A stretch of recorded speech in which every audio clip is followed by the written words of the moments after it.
read more biography, to read more C.S. Lewis, to read more Muggeridge, to read a novel, just have fun, read a novel once in a while, to feed my soul and to feed my mind. I find that as I look back, there is a shallowness that busyness creates. I've often thought if I could do all of this over again, I would just feed my soul and feed my mind more and take more time for meditation. The quick devotions in the morning, which are vitally important, and trying to remember a verse to carry through the day. There's still a busyness to that. When would you sit for 20 minutes and just say, Lord, speak to me.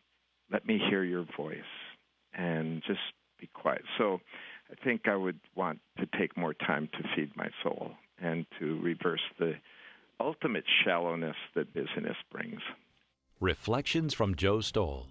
This has been a production of Moody Radio, a ministry of Moody Bible Institute, based on the book, If I Could Do It All Over Again. Hi, family. It's Mornings with Brian. Every weekday, we hope you listen and join in as we discuss different topics in the church, our communities, and the world, all from a biblical perspective. And now you can watch us and our in-studio guests at the same time. We live stream the program daily through YouTube and Facebook. So, subscribe to Mornings with Brian on YouTube or like us on Facebook. Then watch us live Monday through Friday, 6 to 9 a.m. on Moody Radio, Cleveland. Serving Sandusky, Cuyahoga, and Ashtabula counties and beyond. This is Moody Radio Cleveland, WCRF Cleveland, WVMS Sandusky, WVML Millersburg, WVMN Newcastle, WVME Meadville, WVMU Ashtabula, or stream us anywhere with the Moody Radio app, other streaming services, and at moodyradio.org/Cleveland. A new national poll gives Vice President Harris a 5-point lead over former President Trump with just over 6 weeks until Election Day. It's 6 o'clock. I'm Ron Eastwood, Moody Radio News. The NBC News poll gives Harris 49% support among registered voters compared to 44% for Trump. Pollsters note that that's still within the margin of error, and it's clear that it's a shift from similar poll taken in July. Firefighters were called into action last night with a large fire at an Ashtabula County farm. Flames broke out just before 7:30 p.m. at the Cont Dairy Farm in Dorset, and crews from 18 fire departments responded. The farm is home to about 1,100 cows, none of which were hurt and no humans were injured. And girls flag football is now an officially sanctioned high school sport in Pennsylvania. The State Interscholastic Athletic Association says the sport has reached the required threshold of at least 100 participating schools across the state. I'll be right back with sports and weather. Moody has great resources to help your children know the Bible better and to know Jesus in a personal way. Today in the Word Family Studies. This month, we explore the Old Testament book of Ecclesiastes in our family study titled, God Gives Our Lives Meaning. They'll learn that it all comes from a relationship with God. To get your Today in the Word devotional and free go-along family study, go to todayintheword.com. Spend time in God's Word together. In sports, the Browns fell to the Giants 21-15. The Steelers, however, corralled the Chargers 20-10 to stay undefeated. The Guardians dropped one to the Cardinals 2-1, while the Pirates shut out the Reds 2-0. Here's your Moody Radio Cleveland forecast. Cloudy skies, a slight chance of showers this morning as the drought has come to an end. It'll be much cooler with highs in the upper 60s. And currently, we've got cloudy skies across our listening area. 67 degrees in Cleveland, 66 Akron and Canton, 68 degrees in Worcester. It's time for your Moron Moment. National Family Day, celebrated on September 23rd, puts the spotlight on the people that make our lives meaningful. Families come in many forms and sizes, but what they all share is unconditional love and support for those growing on the same family tree. From nuclear family units to extended clans, families can drive us crazy and make life worth living. Take some time today to appreciate the special folks in your life. Give them a call or send them a note to let them know that you're thinking of them. And that's your More On moment. And you'll find that on our Facebook and Instagram. It's 6:03. With Moody Radio News, I'm Ron Eastwood. Mornings with Brian. Moody Radio Cleveland. 103.3 at 6 to 9 a.m.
I'm back. Hey, guys. Hey. I can't hear back. Ron. What's going on with that? You got to turn your mic on, Ron. Oh, there we go. He got so excited he Yes. forgot to turn his microphone on. Daria, I'm over here clapping and nobody hears it. are you... Look at, she's teary-eyed. She missed me so much. Look at you. No. Daria. No, it's just a Do little you need bit some Kleenex? Here, let me get some Kleenex I'm for fine. you. I'm fine, thanks. You're fine? I'm totally fine. Well, that's rude. Did you guys have a lot of fun without me last week? We did. That's incorrect. You're supposed to say it was okay, Brian, but it was really You want difficult. me to lie? No. Fine. But it's good to be back. Yeah. I had a week off. Why? Because, people in America get vacation time. Yeah, and most I do. decided to. Well, yeah, most do, not all. People with full-time employment and benefits that include that get time off, which I'm one of those people, so I took time off. It was a staycation. Those are nice. Which is always nice. Part of it was my wife was out of town for work. She was traveling to Boston, which was a lot of fun for her. Wow. It does sound like fun. So I had kind of like half had a week off because I was on full-time kid duty in the afternoons and evenings. But you got to sleep in. Yeah, for the most part. Didn't get up at 3:30 or no any of that. No, and the kids, it's funny, when their mother is there, they have lots of needs in the morning. Mom, what about this? Mom, what about that? When I'm there, I just sleep, and they don't bother me, and they're fine. Imagine that. It is pretty amazing how that all works out. So I'm also working on a she shed for my wife. I think I brought that up before. Right. We have a nice shed that was built shortly before we purchased the home that we used for a variety of purposes, but now she wants to have a she shed. So I spent most of my time on that, and I'm discovering a new barrier in life. And Ron will relate to this more than Daria. Like when I hit mid-20s, late 20s, I was like, wait, I can't eat like I'm 18 anymore, or I'm going to get rip-roaring heartburn. Yeah. Do you remember? Did you have that transition in life? Yeah. Yeah. I've got a pretty much of an iron belly, but there are some things that just don't set right anymore. Yeah, and I had to shift. Like, no, Brian, your brain might feel 18, but you cannot have a double quarter pounder for lunch and then have another meal at dinner time. Oh, yeah. Can't do that. You can't do that. Too full. And now, even though my brain thinks, oh, you could every day, all week, you could do labor all by yourself, picking up heavy boards and doing lots of things and installing a ceiling, looking straight up. Yeah. Oh, yeah. Overhead work, man, kills the shoulders. Yeah. No, I can't do that anymore, Ron. No. It was a total disaster on Saturday and Sunday as I tried to recover.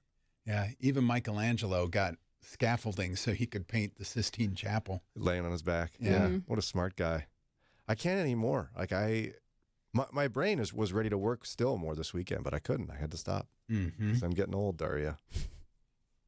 You're just going to chuckle? Is that the... I don't think you want me to chime in here. Lauren's out this week. She's taking some time. She's visiting some family in Chicago. We'll miss her a lot, I'm sure. But more of a free-for-all when she's gone. Yeah. No, that's not true. No? Boy, I thought it would be. Also, if you're a longtime friend of the show, you'll remember I used to refer frequently when I lived in Broadview Heights to Broadview Heights Bill, world's greatest neighbor. World's greatest neighbor, yeah. He still is the world's greatest neighbor. He lived 2 doors down from me in Broadview Heights, and they have an annual fall party. And I went there with one of my kids, and we had a blast seeing the old neighbors. What a fun neighborhood. Yeah. And they set out pictures because his lovely wife, Ginny, has this, you hold up a little frame. You take pictures every year. Yeah, the photo booths. Those are fun. It was a photo booth. And so she lays out a table of all the printed photos from last year for people to come and grab pictures of themselves from last year. That's cool. I was wearing the exact same shirt. How does that happen? Well, you have 4 shirts, so just law of averages. And I have a texture issue. I like shirts. If I like a shirt, I'm going to wear it till it falls apart. Right. I was so embarrassed. I had the same jacket with the same shirt that I left in the car, gratefully, so I wouldn't have, people wouldn't know what year it is looking at me. Yeah. Interesting. Would you do that kind of thing, Ron, or is this a Brian problem? Please say you do this kind of thing. I probably would. I do find, when I go to a more formal event, I've only got maybe 2 options of what to wear. So I pick out what I think is comfortable and pleasing to the eye, and then I realize, oh, wow, it's the one I wore last year. I even had 2 choices. I went out to my family, my wife and my daughters, this one or this one. And they picked the same one as last year. Well, you expect them to have some sort of catalog in their brain about what you wore when? I don't know. If you don't remember, they're not going to. What's that, Rob? They do for themselves. They'll remember, oh, yeah, last year I wore the blue chiffon top. And oh, yeah, absolutely. Answer that, Daria. Explain that. We just remember these things because they're important to us. What are you trying to say? We don't care what you're wearing. That is what you're trying to say. Neither do we, because we don't remember. I have one regret, too, that we did not. There's the one weekend I wish we were working for just a few minutes. And let me see if I can give you a hint here. Ron, I'm going to play something here for my fancy little contraption here. I don't know if you know why I wish yet. You don't know? No. Ron? Yes, because we could remember. Remember what, Ron? The 21st of September. Daria! Here it is.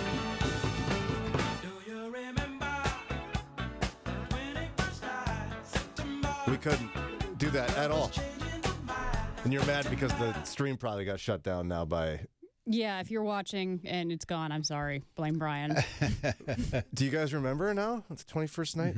So, what did you do on the 21st night of September, Ron? Let's see. That would have been Friday night. Was it Friday? I went to UPS. No, it's Saturday night. Saturday night. Oh, okay. I watched TV and went to bed. You do remember it. Was it great? I'm in the midst of the first spin-off of The Walking Dead, Fear the Walking Dead. Okay. So, yeah, they killed a bunch of zombies and had to fight with some humans who were bad guys. And that pretty much defines every episode of The Walking Dead show. Daria, you haven't said much about your weekend. Did you have a good 21st of September? You remember it? Saturday, I spent literally all day canning because we had a surplus of stuff from our garden. Fun. We were having issues. We're in a new house, and the stove and our pressure canner decided they don't get along. So there was a lot. It took me literally all day to can 3 jars of salsa because these two contraptions were not getting along. No. And I spent a lot of time cleaning. Was it like exploding everywhere or something? I did break a jar. Daria. Our stove is just not, we have like the pressure canner is massive. And so the stove is actually doesn't get hot enough to get the pressure canner up to pressure or get things boiling. So that was fun. Oh, no. I got just shy of a rolling boil, and I'm like, okay, we're going to call this good. I let it sit for an hour. So what do you, so you got 3 canned. What about the rest? The other one broke. Oh, okay. So it's not like you had 12 more waiting or something. No, I mean, you can fit everything you need in this because it's huge. Okay. All right. Well, I guess we won't be expecting any salsa around if there's only 3 cans. Have to buy ours from Prego or something. I guess we will. Well, it is 6:15. Prego has salsa? I don't know. I just threw out a company name. Tomato sauce. How do you know they don't have salsa? I've never seen it. I mean, it could exist. It really could. I'm with you, Ron. Guys got to stick together this week with Lauren out. All right, we got a busy morning. I'm super excited about I heard an interview with a Christian author. His name is Matthew Martens. He wrote a book called Reforming Criminal Justice, A Christian Proposal. And his resume was off the charts, you guys. He spent the bulk of his 25 years in his legal career practicing criminal law, both as a federal prosecutor and a defense attorney. Oh, both sides. Both sides. Nice. And he served as a law clerk for Chief Justice William Rehnquist of the U.S. Supreme Court. And he was a political appointee in the criminal division of the U.S. Department of Justice under Attorney General John Ashcroft. John, yeah. That's a big resume. Yeah, it is. And he loves Jesus. And he wants to reform the criminal justice system. And That's right up your alley. Yeah, I've gotten really passionate about that. I can't wait to quiz him with a bunch of questions. So we'll get to that a little bit later. But coming up here in just a minute, according to the Wall Street Journal, the work from home free-for-all is coming to an end. There was an ominous sign in major companies about people's ability to work from home. We'll talk about what that is and its impact from a faith perspective in just a few. Moody Radio is thankful for support from listeners and businesses like Deerfield Ag Services. They help in adaptation of new technologies and techniques of farm and business management. More information about Deerfield Ag and how they can help is at deerfieldagservices.com. The gospel changes everything. It's the reason we get up and do what we do every day. I'm Michael Rydelnik, and you already know that the only hope for our culture is our Lord Jesus, the Messiah. As we get ready for Share, thanks for coming alongside with your gift and saying yes to wanting to change your world, to see people's lives saved. Here's how you can give your pre-Share gift. Give online at moodyradio.org/Cleveland. Did you know the average person walks nearly 2,000 miles a year?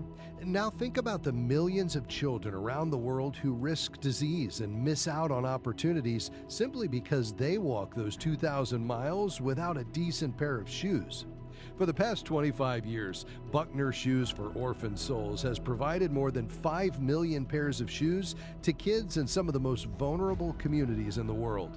That's over 5 million opportunities to put a smile on the face of a child and show God's love to boys and girls living in desperate situations. Many times, those shoes introduce families to Christ-centered programs, helping them rise above poverty and achieve their God-given potential. I'm Rob West, inviting you to provide shoes and share the love of Christ with children around the world and here in the United States. Find out how you can make an impact at GiveShoesToday.org. That's GiveShoesToday.org. Join the conversation by call or text at 440-546-2255. It's Mornings with Brian. Mornings with Brian. Moody Radio Cleveland. 103.3 at 6 to 9 a.m.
3 on WCRF, and boy, I'm excited. Coming up on Thursday this week, we're going to broadcast live from Bay Presbyterian Church for Key Ministries Mental Health and the Church Conference. I'll be there both days of the conference, September 26th and 27th, where they're really going to explore how ministry organizations serving the mental health community can work collaboratively to maximize our impact throughout the church. Yeah. And also, they want to just make sure that we're evangelizing effectively and reaching out to those who struggle with mental health issues as followers of Jesus. So if this impacts you personally or corporately as a church, think about going to this thing. We're going to be there. We'd love to see you. Text the word KEY for more information. Text KEY to 440-546-2255. Text KEY to 440-546-2255. And if you're thinking mental health and thinking, well, like people in an asylum or something, it's not that. It's things like anxiety, Asperger's disease, just all sorts of ADHD. You know, there's so many things that fall into that realm. So it's common, people probably in our church already, looking how we can minister better to them. Absolutely. So again, text the word KEY for more information and to purchase your registration. Text KEY to 440-546-2255, and we'll see you on Thursday and Friday. So I guess the work from home free-for-all is coming to an end, according to the Wall Street Journal. And the I never got it. Yeah, right. Well, there's so many people in our economy, right, that can't work from home, never could. That's why the service industry struggled so badly during COVID. Yes. You had to keep going at UPS, didn't you? Oh, yeah. I was essential. Well, you were essential. But there are a lot of people in corporate America, their lives transformed. Yeah, my mom works from home. They decided in June of 2020 that they were never going back in the office. And see, I think a lot of people wonder how long will this last and how many companies will stick up with that. But your mom's company is going to continue, apparently. Yeah, 4 years in, and some people go to the office, but pretty much everyone works from home. How has that changed things for your mom? She hates it. She really has a hard time shutting work off at the end of the day, and she's very much a people person, so she gets lonely. It just she finds it hard to get motivated and separate work from home because work is never more than 20 feet away. Yeah. Wow. And I know that is an experience for a lot of people. There are people who thrive more effectively, I think, in an office environment.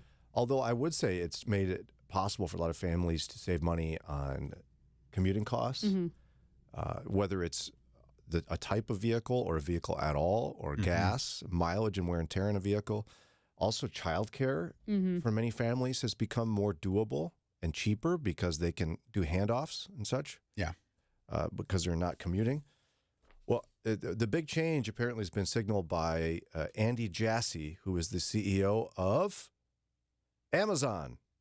Oh. And he announced, sorry, everybody, at corporate Amazon, you're coming to work 5 days a week. It's over.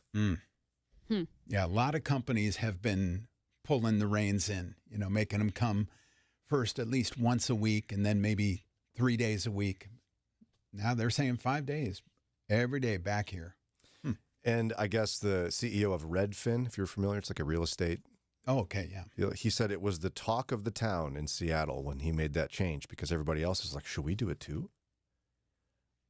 So, and when you look at the analysis from Wall Street Journal, the reasoning for CEOs being concerned about people working from home still persists. It's like basically three things from what I can tell. They're worried about productivity. Which I think Elon Musk, that's why he yanked it out as an option because productivity was down. Also, they're worried about innovation suffering and collaboration because people aren't together. Okay. And then, admittedly, some of them were like, it's really hard to stare at an empty office building we're paying for. Yeah. Yeah, I've heard that a lot. But why has the balance of power shifted? Because the economy is shifting. Balance of power is back to corporate executives because the job market is no longer wide open. There's fewer and fewer jobs. So now that there are fewer and fewer jobs, there's less risk of people leaving if you upset them. So now CEOs can go, I don't care if you get mad. Bye. You're coming in. So, but to me, what's better for Like, how do we view this as believers?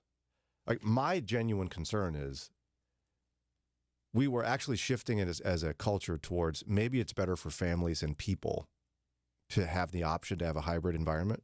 Mm-hmm. Yeah, work from home is definitely a pro-family setup.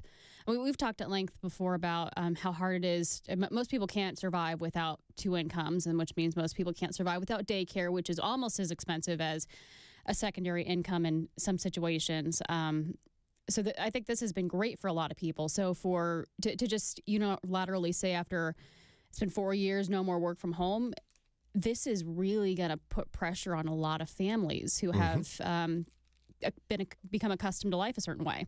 And have adjusted their budgets and their lifestyle. Mm-hmm. And the economy has, inflation over that.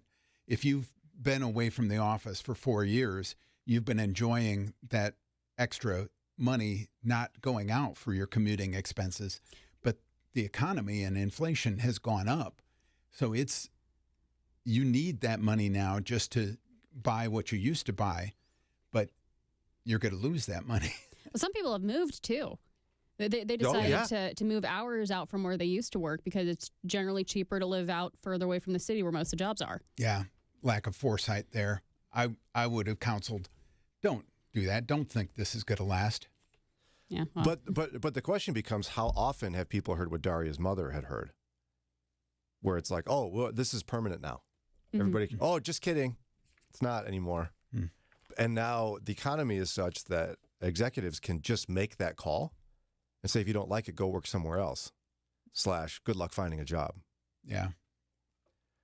I don't know. I'm a little, because I also have an issue with the productivity thing, right? Mm-hmm. Because I know of people when I would work in an office environment that are less productive in the office because all they do is chit chat all day.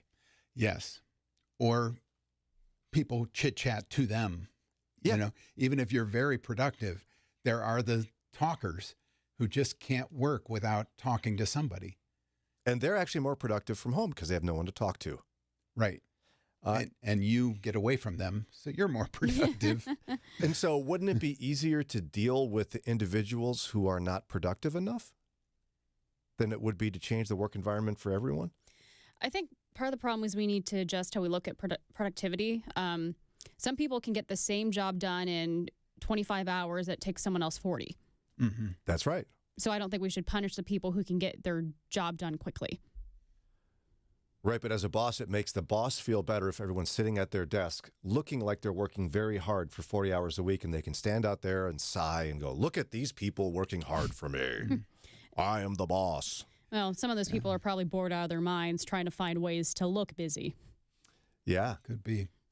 And on the other hand, studies have shown people admit they're multitasking at home, if not outright just doing chores. They're out running errands when they're supposed to be working. Yeah, and you have Gen Z doing I'm working from home / I'm actually on vacation. Yeah, there's been some of those. At the pool. And I doubt it's just Gen Z, but... but again, I always have this issue, and Sarah and I get passionate about it. It's like, if you have an issue with an employee, deal with that employee. Right. Don't punish everyone. I know it's easier for you to punish everyone than it is to deal with an individual person. Is it, though? I don't think it is.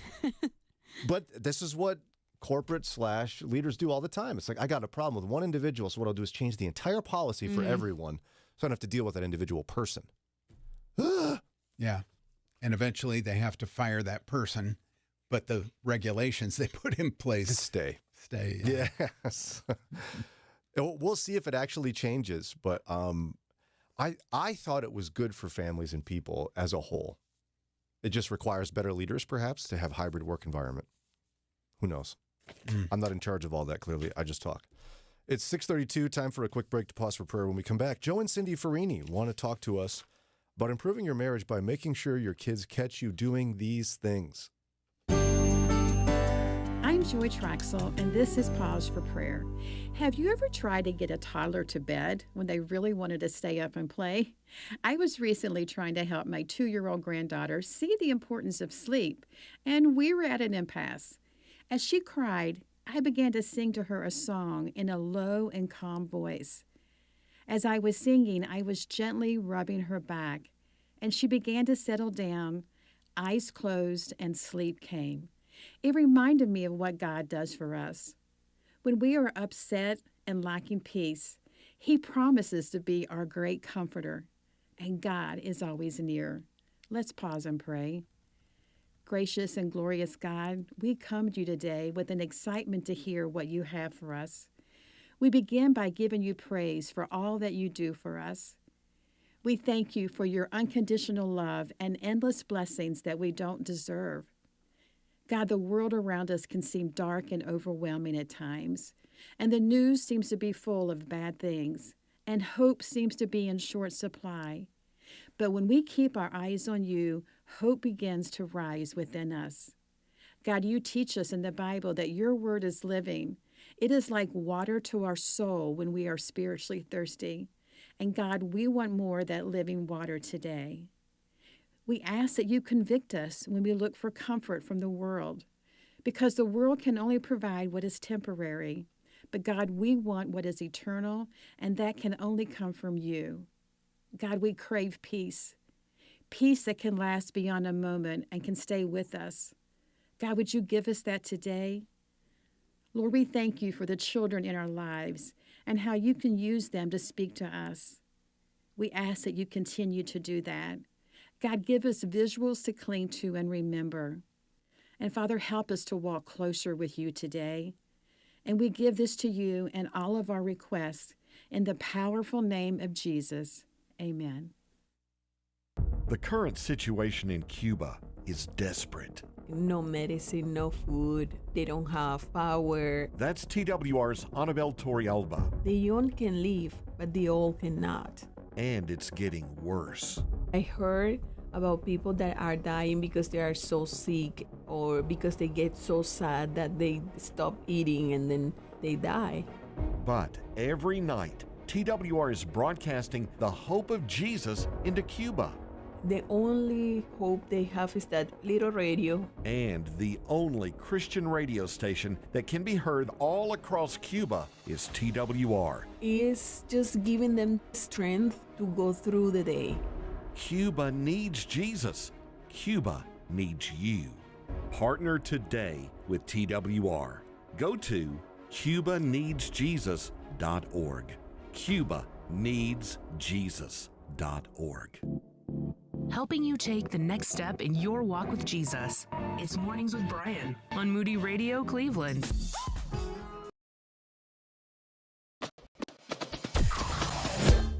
Mornings with Brian.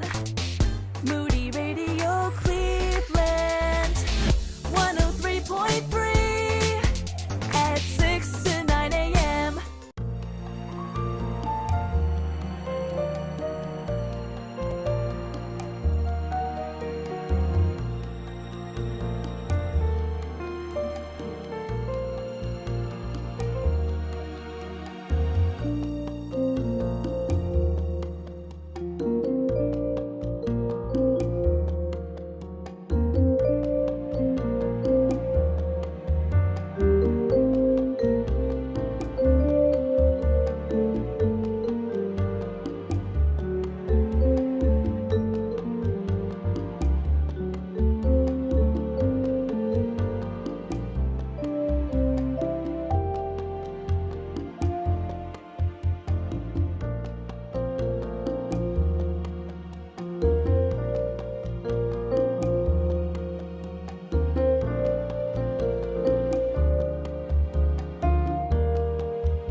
It is 6:38. Quick tip for you. Our Fall Share campaign is coming up here real soon. Oh, yeah. October 2nd through the 5th. And if you're new to us, it's the time we remind you that we're listener supported.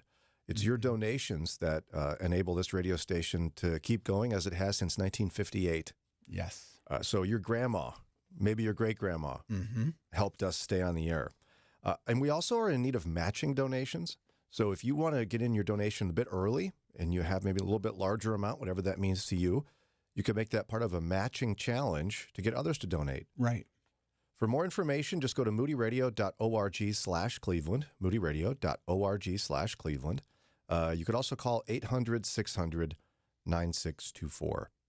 All right, with us now, our dear friends, been with us since the beginning of this show, and then even before we were here, they were on the air regularly with My Marriage Matters. Joe and Cindi Ferrini spoke nationally with Family Life's Weekend to Remember Marriage Getaway for many, many years, and they've talked to us for many as well. Welcome back to the show, you two. You're going to say they've been with us since the beginning of time. Yes. Yes. They knew Adam and Eve very well. They were neighbors. Yeah, just about. Hung out together. We call Joe Methuselah, you know. That's right. That's Tim. But, okay, so you want us to be sure our kids catch us doing various things today. And I like the concept. So when you say catch you doing things, it's like you want to be modeling, right? Is that what you're saying? Exactly. And, you know how when our children are growing up, you want to catch them doing good things so that you can compliment them, you can encourage them, in those ways as opposed to the ways that you don't want them to be doing things. And so I was thinking, wouldn't it be nice if we really proactively, I think we think about it, but we don't necessarily proactively say, I want my kids to catch me doing such and such so that when they get married, they have an example to follow. And so that's our goal today, that people would say like these are a couple of points I'd like to do in my marriage so that my kids would also want to be married and have the kind of marriage that we have. But you want this to be very personal. You don't want to be staging a conflict, you know what I'm saying? Right. You want to be able to carry out a conflict in a healthy way that they recognize that something is, this is the way to do it. Yeah, that's a good point. Yeah, not staged, not like, well, we've got this all figured out, so let's do it like this. Yeah. But in the middle of life, right? In the middle of life, what are we teaching our children? Well, I think our natural tendency, right, is if a conflict starts, the tendency would be, let's go off away from the kids and close the door and finish this somewhere else. Mm-hmm. What do you think of that? Well, I think in some cases that's very good because there are going to be personal matters that are just between us as a husband and a wife that need to be discussed, just the two of us. So I do think that there is merit to that. I really do. But I also think that there's everyday things that, you can raise your voice with each other, and maybe that isn't really what you want to model. And I can remember a time when we were sitting at our kitchen table one day and Kathleen said something like, don't yell at each other. And it was hilarious because we were just like having like a spirited discussion. There was no yelling.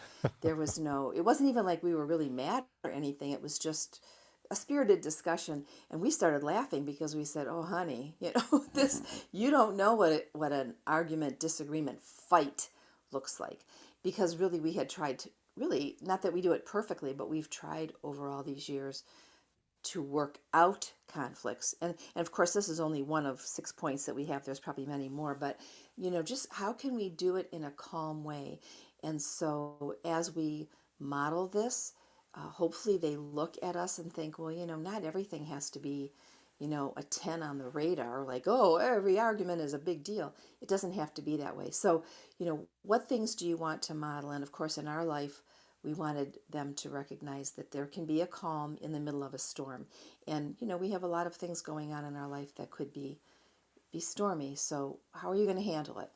Yeah, I think good conversation skills are birthed out of having conflicts. And I think one of the best conversation skills that we can learn anytime, whether we're parents or employers or employees, is that when something is said, repeat back what you think you just heard. And so your children recognize that it doesn't have to be an aggressive, all-out 10, as Cindi said. it is something that we can sit back and be calm and just begin to better understand as to what is the origin of the conflict. That's where we want to start with, is beginning to help them understand how do you approach a good, healthy conflict resolution. And it doesn't even have to always even just be conflict. It can be, how do you handle tense moments? Like, I lost my keys. What do I do with it? Do you go off on some tangent of like, where could they be? I don't know. I don't know. Where? Because some people just go to that right away, and you're like, are you kidding me? Yeah. Just calm down a minute and look for your keys. And so what are you modeling in how you react, how you respond, whether it's conflict or everyday life, that if they get used to it, when they meet up with somebody who isn't that way, it's not going to go well for them. So, doing it at home, teaching at home while you have the children under your roof is just so key. What's the next thing we should have our kids catch us doing? I think keeping your word is so important. And I always like to go back to the verse that talks about let your yes be yes and let your no be no. And it's not only just within your marriage, but also as you're teaching things to your children. If they know that they can count on you and your word is secure, I think that's amazing. And, when they're meeting people in life, if they recognize that person's word is not good, I don't think they're going to go in that direction to that person, because they will have been used to in your family, hey, if my mom says yes, that's good, I got it. It's a good deal. Yeah, I think this is integrity in action. That's the way I would classify this. Yeah. Promoting honesty and transparency for your children and for your grandchildren. I know that even now, I have a standing situation with my grandson, who is this incredibly great little athlete. And this coming week, we have, actually what we're doing is very cool. I'm discipling my two grandsons. Oh. And we're going through a set of materials. We've been doing that now for almost a year. And but last time we were together, I said, we're going to go out and do some kicking. And he's a very good soccer player, but he's an excellent field goal kicker.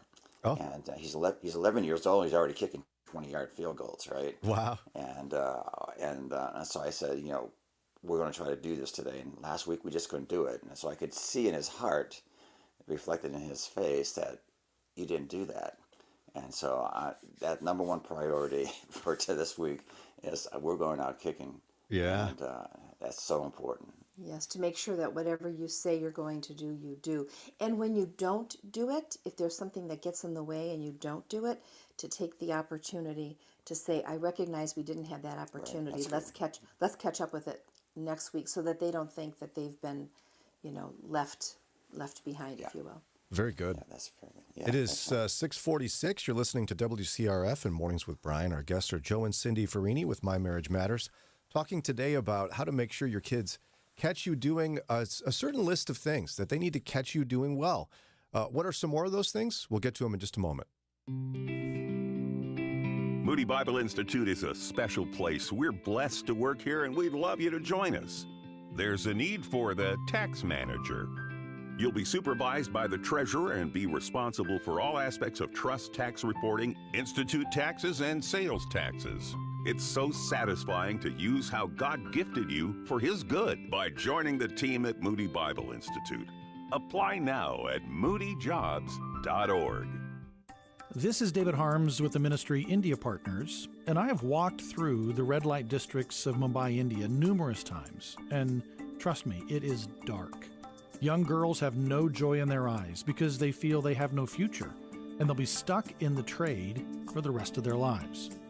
But once they get into a safe house run by India Partners, well, just listen.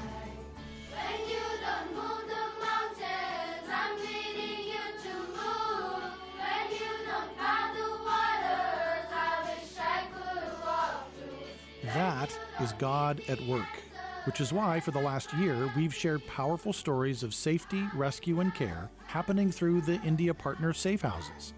These girls are safe from harm, well cared for, and introduced to the transforming and healing love of Jesus. Learn more about the power of rescue and care in a safe house at indiapartners.org/Moody. Intensifying, increasing, up 388% in the United States. That's how law enforcement and Jewish organizations describe the rise in anti-Semitism since the October 7th attack on Israel. What is anti-Semitism and what fuels it? On Saturday, November 9th, Moody Bible Institute and Chosen People Ministries host the Summit on Opposing Anti-Semitism on Moody's Chicago campus. Discover practical ways to support the Jewish people and stand against hate. For more details, visit moodyconferences.com. Keeping your eyes on Jesus in a changing culture can be difficult. Let us help. It's Mornings with Brian on Moody Radio, Cleveland. 6:49 with us, Joe and Cindi Ferrini with My Marriage Matters. We're talking about some things that you should make sure your kids catch you doing. So far, it's been handling conflict and challenges in healthy ways, keeping your word. What's next? So the next one is working together to find solutions and when you have challenges and problems. So that's a little bit with conflict too, it kind of goes with that, but maybe you're trying to make some kind of a decision in your life, whether it's, a kid that's in elementary school or a kid in high school or even college, going through with them and really helping them to understand within this decision, what are the pros and what are the cons. And it doesn't necessarily mean if you have more pros than cons, and that's what you should do. But it does give you a really good meter, if you will, for how to come to a conclusion to make a decision. And I think as parents do that together in their marriage, maybe it's purchasing a home or purchasing a car, or, what's our budget allowing us to do these days, Let them be in on some of these conversations so that they see that there is decision making that has to be done, and just to try to involve them where it's appropriate. Yeah, I think it's important to be very intentional about monitoring your progress so that they can see that things are happening. And I think that's really important, to give updates when you can, but let them know that this is not a one and done deal. A lot of times when we're trying to work towards a solution, this is a process, and they need to begin to process that themselves. Yeah. And sometimes at the end of a solution, it might not have worked out. And then what? Okay, go back to square one. Let's talk about this. Let's work this through and see what we have to come up with. Decision making, I think, is something that a lot of people don't know how to do. And a lot of times when people come to us with marriage or other issues, it's kind of one of the situations is they don't know how to make decisions. And, the Bible tells us that being with many counselors is helpful. And so, talk to other people about it. And then, of course, involve your children in it so that they see what you're doing and can learn from that. Excellent. Okay. And next we want to have them catch us encouraging each other, huh? Yes, definitely. But let's make this really clear. Some things should be private and some should be public. Encouraging is always a good thing in public. I think when we can talk up our spouse, when we can say thank you to them, when we can do those things publicly, that's really, really great, because the children realize, as do other people, the goodness that you have in your marriage. I think that's really important. Yeah. But I also think there's some things that within a marriage you need to discuss privately. Let's just say if I said something, or if Joe said something in the mix of other families, and maybe it wasn't a very nice thing or something wasn't right about it, instead of either one of us correcting each other in public, it's really better to wait till you get home and say, when you said such and such, I don't think that really was a good thing. Maybe it hurt somebody's feelings, or it just wasn't a very kind thing to say. And so as they see you doing that with each other, I think that's really good. And I really appreciated that in our marriage early on, in a situation like I just described. If Joe would say to me when we got home, or the next day even, or something, when you said such and such, I'm not sure if that landed well, kind of thing. I really appreciated that, but I'm so glad he didn't say in front of anybody, what are you talking about? Why did you just say that, Cindi? Because then my feelings would have been hurt. This gives me an opportunity to learn and grow from it. And then if needed, to make an apology or make right what I said, if there was an issue there. So have your children really be watching you and doing that privately and publicly. And I think encouraging comes in different forms. I mean, encouraging certainly by words is really important, but encouraging through actions. I mean, don't miss this opportunity to give a smile or a hug to each other and let the kids know that you're doing that. I mean, they need to understand that, mom and dad are real people, and every once in a while we just need to kind of relax and just smile and enjoy each other's company. Yeah, and that kind of leads us to the last two, which are have your kids see you having fun together, and then also showing affection. But we'll get that one last. But having fun. I think we have a fun family. I don't know if our kids would agree with us. You'll have to ask them. Maybe I will. Yeah, Okay. And you can. We try to do things that are fun, but also just within every day. Like sometimes when the kids say something or get Joe laughing, they love it because he gets uncontrolled. And Joe is more of a quiet, calm, moderate personality. So when he gets like really carried away laughing, it's pretty funny. And so when we do fun things, it's really fun to enjoy it. Now, I'm not talking about laughing at each other, but laughing with each other and being silly, playing games. I have a few videos on my phone that every so often I just replay, and it's us playing a game and just laughing, those big belly laughs that you just know you're having a really good time. Let them not only see you doing that together, but also welcoming them in the whole mix of it as in your family too. Yeah, it's just so important to be so real with each other. I know we've lived in a few different homes right now, but the things I remember most about those homes is not how big they were or how small they were. It was just, I know that in the walls of those homes are great memories of happiness and joy and laughter, and that's what I remember about those homes. And let us just say too for listeners, not like we didn't have challenge too. Okay, we all of us have challenge in our marriage. So, but the things that you are going to remember are the things that just really brought joy to you. So, we started off with some of the challenges as we talked here, and that's important. We want to have them see us work through challenges, but we also want them to see that we can have fun and enjoy life and just really enjoy each other. Right. And you've saved the best for last, perhaps, Cindy. I think so, yes. Showing affection to each other. And I think it's so important, Now, I'm not talking about big, public displays of affection, but what's appropriate? Okay. Well,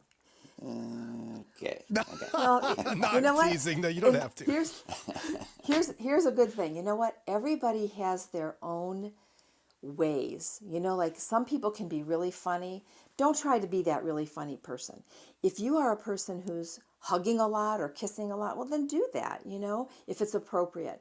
But if it's not you can't make up who you aren't. I guess that's like what Joe started with. Be real in your family. So, Joe and I hold hands all the time. I'm not kissing him all the time, but we hug, we show affection.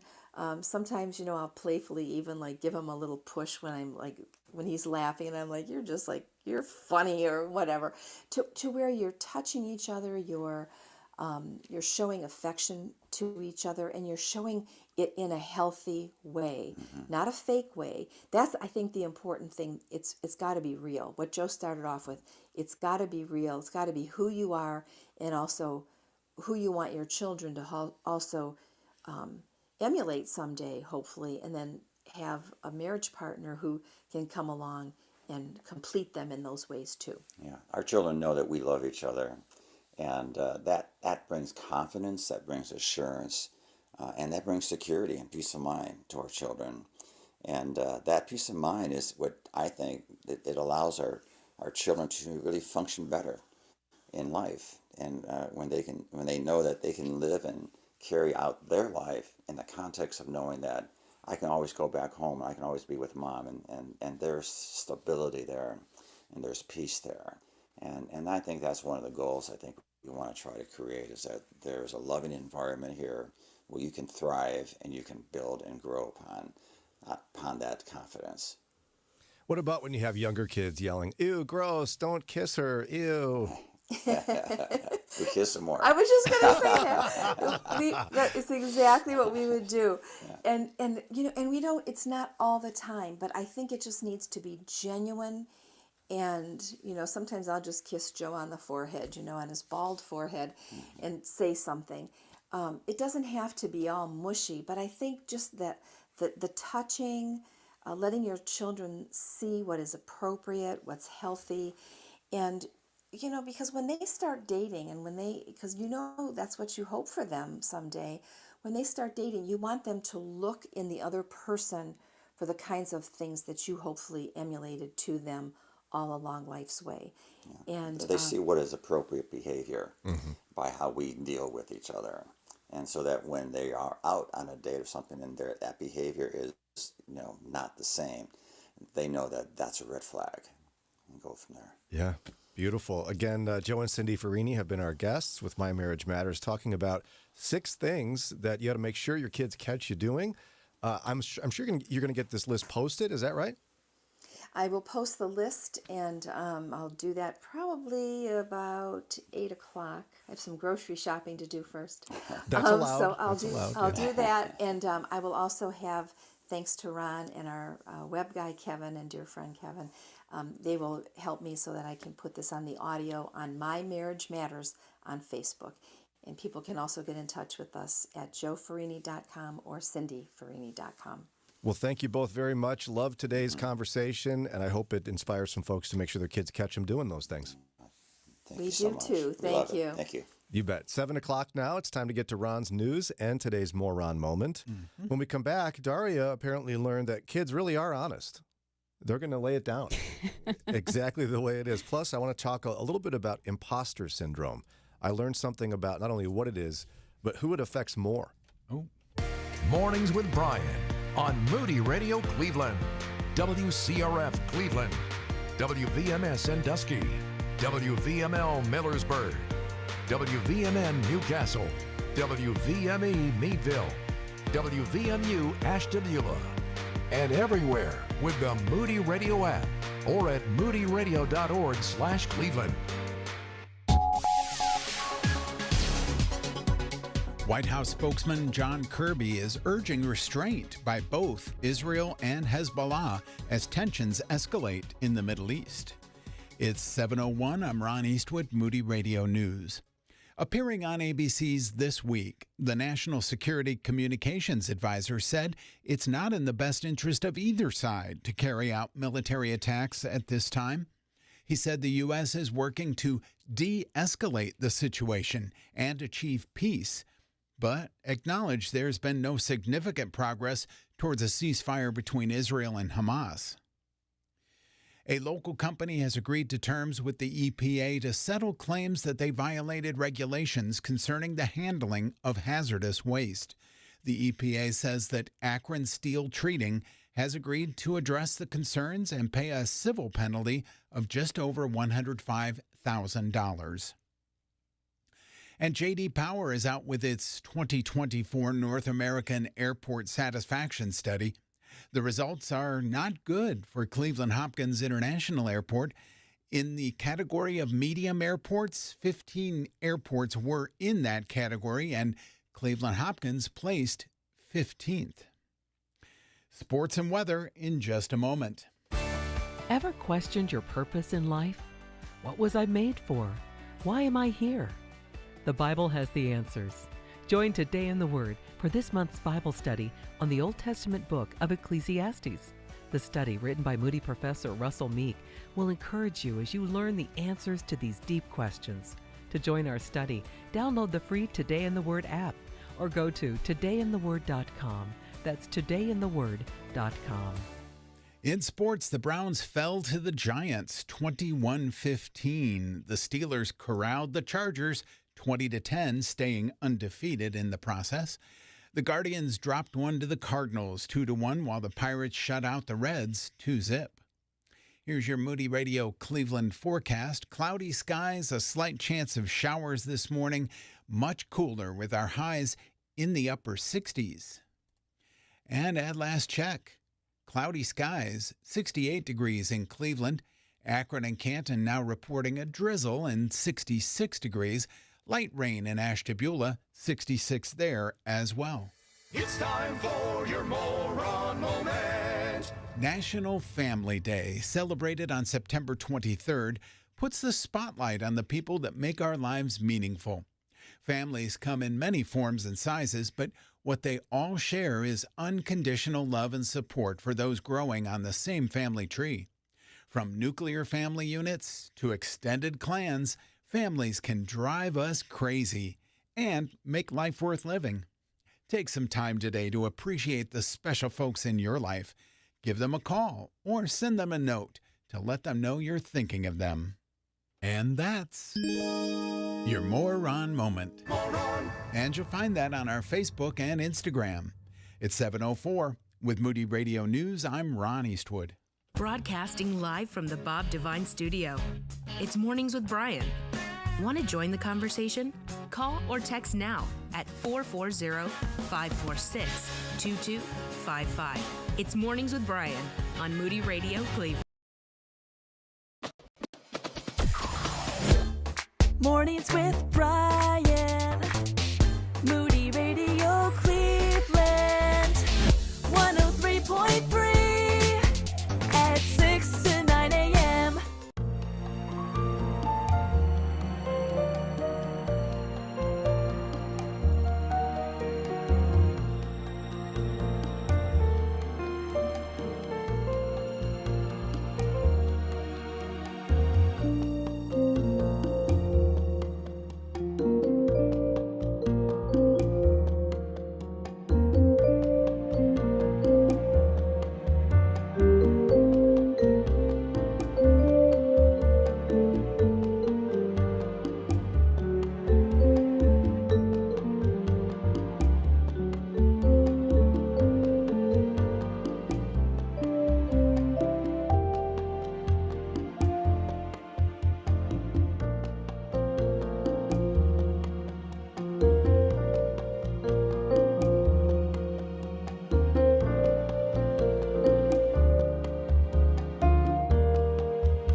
Matthew West, WCRF at 7:07, and I'm happy to be back. Lauren and I are kind of tag teaming. She's off this week. I'm back. And it's going to be a guy week, basically, Ron. Right, Daria? No. Yeah, I knew that was the answer. No. Lots of punching and boxing and I'm glad we're push-ups, all barbecue. in separate studios right here. Oh, yeah, barbecue. That sounds good. But Daria, you had an interesting experience this weekend. Yeah, so we were given a new bedroom set by a family member, which is very, very nice, but it's heavy. So we had a friend from church come over to help us move it. Fun. And so they came over right after church with their 3 kids. And How old are the kids? they are like 4, 5, and I think 8. There you go. Yeah. Yeah. Uh-huh. So we're all hanging out while Jimmy and the other guy were moving stuff up and down the stairs, and we honestly we had a really good time. But man, these kids have a lot of energy. Preach it, sister. I mean, I was talking with the mom. We were really just kind of looking at him, and at one point, I'm like, "Listen, I know I had a lot of energy as a kid, but this is insane." She's like, "I'm just getting tired watching them, and they're my kids." But they really wanted to meet the cats, which we put them away because one of them really doesn't do well with strangers. I'm like, I don't want you guys to get hurt or him get scared, so he's away. And they asked like 4 times to meet the cat. I'm like, I'm sorry. You really can't meet the cat. But it was so fun because they just kind of made themselves at home. They'd never been over here before. They found cat toys, and I swear they had more fun with the cat toys than the cats do. Oh, yeah. Yeah. Yeah. Anything that's not a toy designed for children is fun for kids. The box that the toy was in, the pet toys. Your cell phone, the TV remote. The fragile decorations, right? Things like that, yeah. But there was one in particular. It's like a little stick with a rope and a snake on it, and that was a fishing pole. So they were the fish, and they were, whipping the little snake around everywhere. So that was fun. But these kids, they've got no filter. Like at one point, they're like, "Well, I'm hungry." I'm like, "Okay, well, I've got fruit." So I just like open up the fridge, like. Help yourself. Here's all the fruit. And then one of them at one point we were talking about how we just moved in. She's like, "So you've been here for 2 months?" I'm like, "Yeah." And she's like, "And you're still unpacking?" Like, well, yes, it takes some time. Yeah, kids are brutally honest, aren't they? That's cute.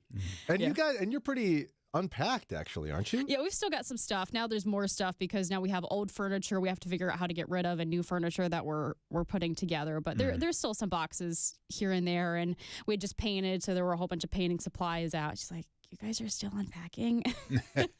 Yeah, and I get frustrated and tired with my older kids having to drive them places and coordinate their schedules. I was all over the place yesterday. But then when I'm at church and I see the young families with little kids, I just go, "No, thanks."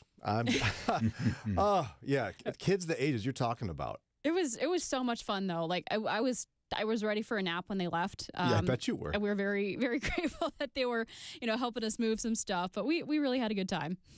Oh, that's so sweet. Yeah. Ron, I bet you get plenty of naps when the grandkids go home. Yeah, when they go home, but not while they're there. Yeah. My youngest, Indy, she's at a stage where every time I see her now, she's wearing a little pink ballerina outfit with tutu. I guess that's all she wants to wear. And she comes over, and we had, back when my son and his girlfriend came from Portland, we had a birthday party for Dolly and a number of the other family members. But there was a helium balloon, and it still has a little bit of helium to it. And Indy will come in, she'll first thing find that balloon, grab the string, and carry it around for an hour. So cute. Yeah. So cute. All right, it's about 7:12. We're going to take a quick break here. When we come back, we're going to chat a little bit about imposter syndrome. Haven't talked about this in quite a while. Psychology Today covered it in terms of ideas on how to combat it, what it is. And then I was surprised to see that there's a particular group of people that suffer from this more than others. A lot of times you have to choose between something high quality or something that saves you money. But if you could get both, why not? Especially when it comes to healthcare, and that is MediShare. You get both. Many families save $500 a month with MediShare, and that's huge. But it's also true that people wind up way more satisfied, too. The member satisfaction rate for MediShare is double that of the typical health insurance plan. Double. That's because MediShare works. It has for more than 30 years. It's a community of Christians who have shared more than $5 billion of each other's bills. People love having telehealth. They love the huge PPO network. So, yeah, really, you can save a ton and like it better.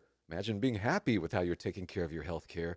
So if you're self-employed or part of the gig economy, or you just want a plan you're happy with, you can call right now and get a price in 2 minutes. Here's the number. Just call 877-58-BIBLE. That's 877-58-BIBLE.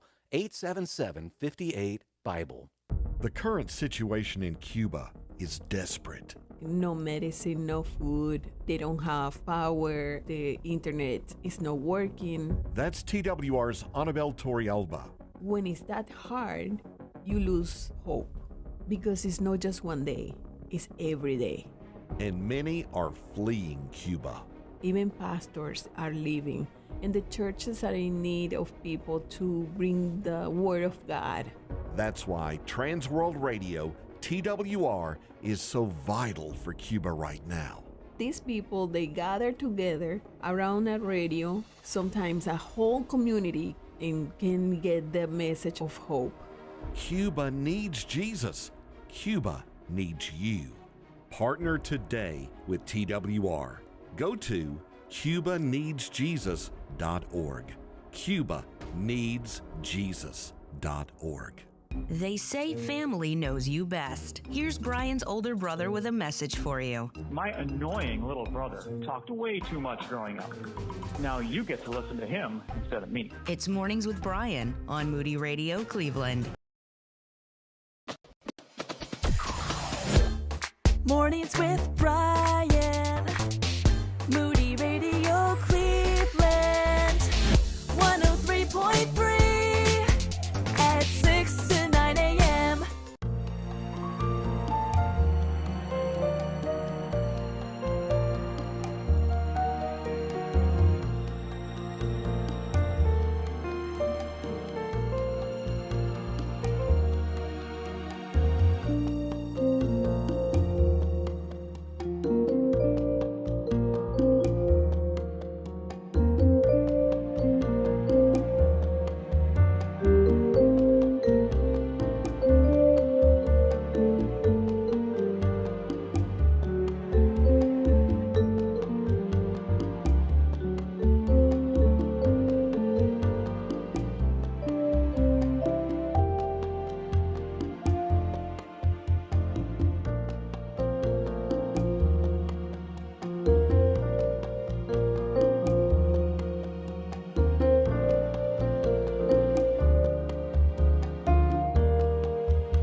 Singing it.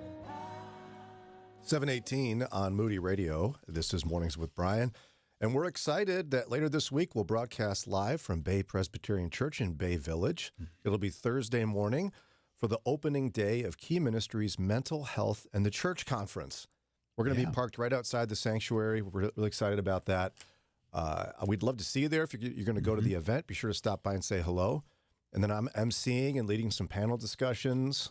Ooh, MC Brian. Yeah, wiki, maybe shake some hands, kiss some babies, do all that stuff. Yeah. Hopefully they don't park you beside a trash can. That seems to happened happen me. a lot. I've had many times when we go somewhere and it's like, let's see, where should we put Brian? Oh, there's a garbage can over there. Let's put him right next to that. And you think I'm exaggerating, and I'm not. But they would never do that to me at Bay Pres. No. Love the team there. Love Key Ministry. It's not too late for you to get your registration for the conference. Again, it's going to highlight how, parachurch organizations that care about mental health issues can better partner with churches and vice versa, and how church ministries can do a better job serving those in their congregation with mental health concerns. Anything from major mental health disorders to anxiety, depression, things like that. Okay, and people on the autism spectrum, all those kind of things. So with that in mind as well, how can you reach out to people in the community who have mental health concerns and can't find a church home because it's just incongruent? Maybe you can make some changes in your church that make it a welcoming place for people who are struggling.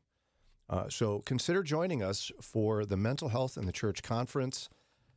Go to your phone and text the word KEY to 440-546-2255.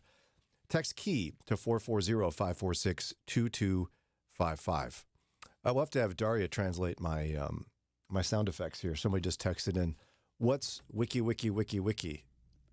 Record scratches. Do you have any legit DJ record scratches in there, Ron? I don't think I have any here. Not DJ record scratches. Because we're talking about I'm emceeing, like MC Hammer. Yeah, MC and DJ are not, that. Oh, wiki, wiki, wiki. Yeah, and then rap. thing. Like, Daria, show him. Rap. Go. You first. You second. We're trying. It's not working. Try. So that's what that is, Leanne. It's my bad sound effects. Join us. Text KEY to 440-546-2255. You guys ever heard of Imposter Syndrome? Oh, yeah. It's a relatively new concept, historically speaking. It was only coined back in 1978 by a couple of psychologists. It's specifically referred to women originally, but now it's more of a broad term. And essentially, it's feeling like you're a fake or a phony despite any genuine success. Like you get into a position of some sort, and you're like, oh no, if people only knew the real me, they'd knew I'm just faking it. It's kind of the feeling that everybody has it together except you. Yeah. Now, to what extent have either of you felt this before? I'm not saying clinically, like you need to be diagnosed. I think it's a general thing here where people experience this. So how has it affected your life? I'm 26 years old, and I was thinking today, I'm like, okay, what would have been is going to be my 10-year high school reunion is coming up. I haven't been out of high school for 10 years yet. Who in the world has let me make these decisions thus far in my life? I am not qualified. I am still a child. Yeah. Where you're like, oh no, what if they found out that I've never X, Y, and Z? Yeah. I think some things you did here were the first time you'd done those technically. Yes. I keep telling people I'm just making things up as I go. Like I'm helping some other people within our network with some technical aspects with things they're working on. And they're like, wow, you're such an expert. I'm like, no, I am still figuring this out. I'm flying by the seat of my pants. Well, and I think we all feel that to some extent. Oh, yeah. But if you look outside of yourself to people around you, they see something entirely different. Right. Probably. Like in you, we saw someone who's decisive, who's strong and has experience with related things. So why wouldn't you be able to figure this out? I don't know. And why wouldn't you be great at it? You know what I mean? Where you're like, oh no, if these people only knew, I've never done this. Oh, what's going to happen? No, I'm just glad you did it. I know you're better at it than I would have been. Ron, to what extent have you experienced imposter syndrome? Oh, quite frequently. Really? Yeah. Even on this show where What? I'm like, I'll make a mistake and I'm like, oh, that's it. That's going to be the straw that broke the camel's back. Josh is going to walk in here and say, that's one too many times you've left that pot down or pushed the wrong button, you got to go. Yeah. But I know he wouldn't. But, it's that inner dialogue. Yeah, and we all have it. I remember the first day as a teacher. The first day, first class, I'll never forget that. I probably spent 15 minutes taking attendance, delaying the beginning. Like, I've trained for this. I can't believe they've asked me to do it. Mm-hmm. How could I possibly be in charge of this room full of juniors in high school? How do I even start this? And you would have been, like 23? So, yes. You're 5 years older than them and you're in charge. I'm sure that's terrifying. Yeah. I was like, I can't believe they're letting me do this. Wait till they find out I don't know what I'm talking about. And then I taught psychology one time. Ooh. Oh, goodness. I was literally one section of one chapter ahead of the students. Mm-hmm. And they'd be like, we need time for you to work on this assignment today, so we're going to do some work time, which really meant Brian's overwhelmed as a first-year teacher and doesn't know the material. So he's going to learn it today while you work. And, of course, being on the radio, I don't know how many times. Oh, yeah. If these people only knew. You open up the mic and, if you heard the conversations we have, 20 seconds before we go on, sometimes it's like, so what are we talking about? Yeah. Yeah. And even to feign expertise in something or to do as much research as you can and talk about with as much confidence as you can, but knowing how little you really do know.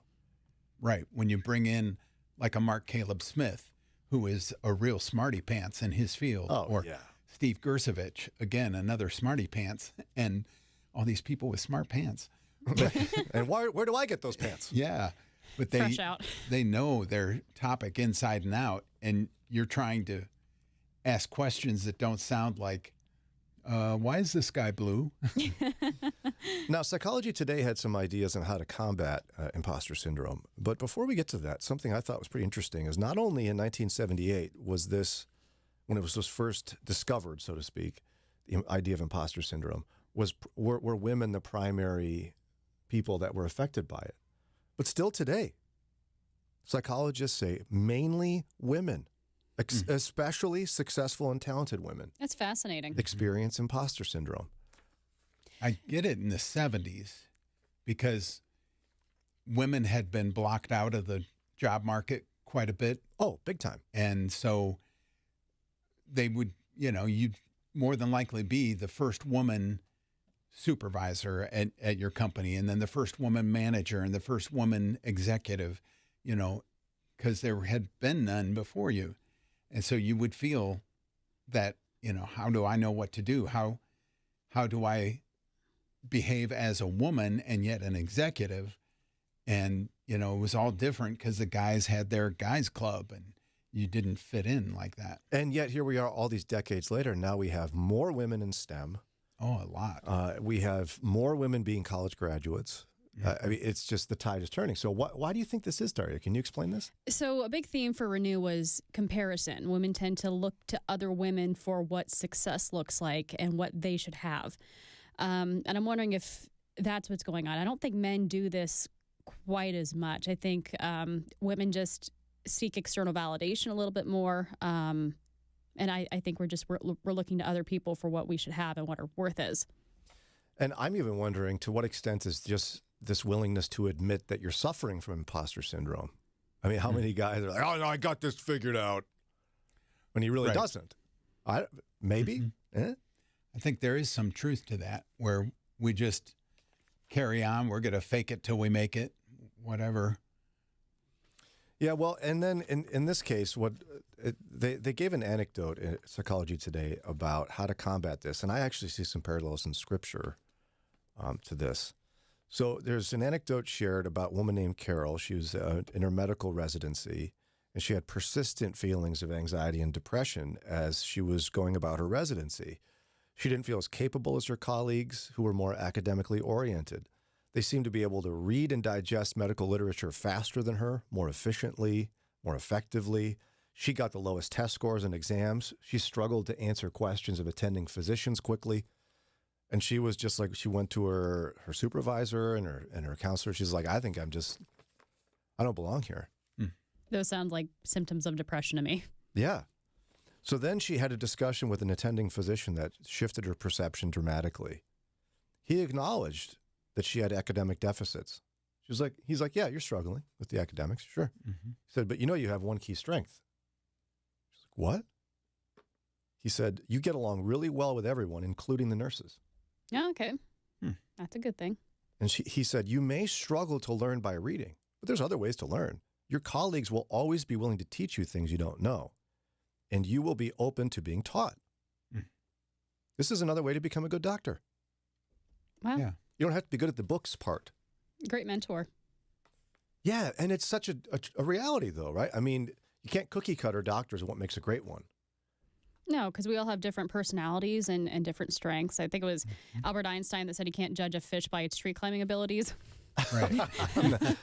Well, and that's where Carol's battle with imposter syndrome was eased by what they're saying is the key here. A realistic appraisal of her strengths and weaknesses allowed her to develop appreciation for her real gifts. Because what we end up doing is you get to a position, you feel like, I can't believe I'm here.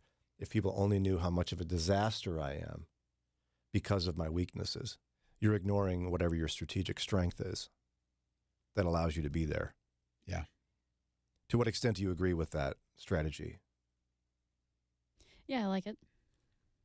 Why are we so bad at measuring our own weaknesses, though? And strengths? Like, why is such a hard time balancing that? We're too close to our own weaknesses, and I think we've got this false humility built into us, so we refuse to see the strengths.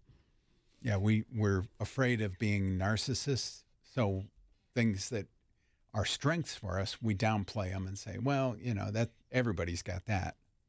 And I think other people's strengths are a threat to us. Yeah, potentially. And they feel like a threat to the point that we often, I think we make self-protective decisions. Like if someone's better academically than you, you're suddenly like, well, I'm dumb, but I'm going to fake it in front of them because I need them to know that I'm okay. Rather than just going, wow, look at how great they are. Maybe they could help me. Right. And I thought of that even just this last weekend, just yesterday. The sermon in my church was they're going through Romans 12, my favorite chapter in the Bible, which I'm pretty excited about. No one asked me, but they still did it, which is pretty exciting. And there's a section, Paul talks about this all the time in different ways, but here it is in Romans 12, beginning at verse 6. In his grace, God has given us different gifts for doing certain things well. So if God's given you the ability to prophesy, speak out with as much faith as God's given you. If your gift is serving others, serve them well.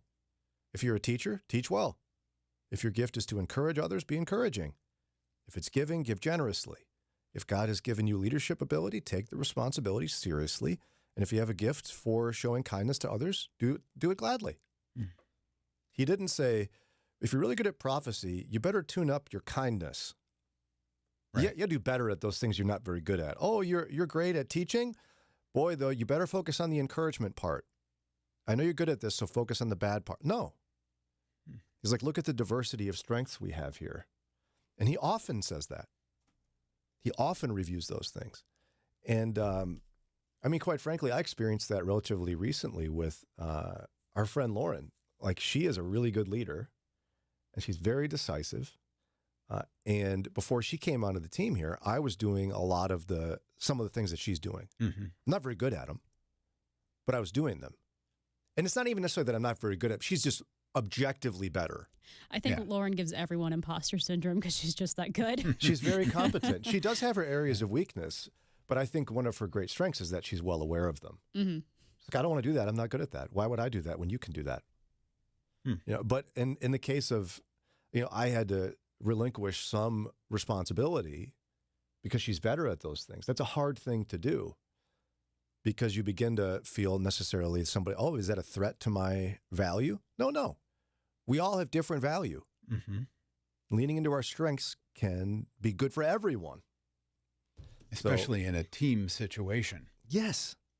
So again, the key, and I think they're right, and I think it's shocking that psychology discovers what God invented, that a realistic appraisal of your strengths and weaknesses can help you develop appreciation for your own gifts and get rid of imposter syndrome.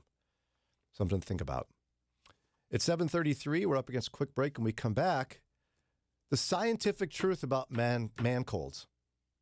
Uh-oh. Who did this study? And I need sources. I need credentials. Oh, let's see. The New York Times. What do we have here? Don't trust that Professor at rag. the University of Minnesota. Oh, they're from Minnesota. That explains it. Johns Hopkins.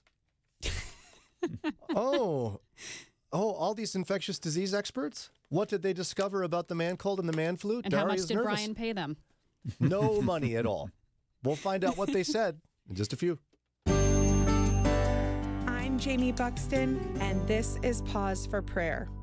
Isn't it just the worst to have to admit something is over? Transitions in life can sometimes be exciting, and sometimes they're just plain hard. And other times they can even be an odd mixture of both. That's where I am. I'm trying to embrace different. I yearn to jump into this new chapter of my life with my family and grow together as we do. But at the same time, I'm grieving this difficult change.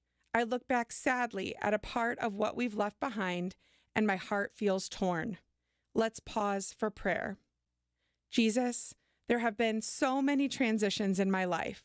Becoming a wife and then a mother, becoming a boss in the workplace and managing others, leaving one role to succeed in another.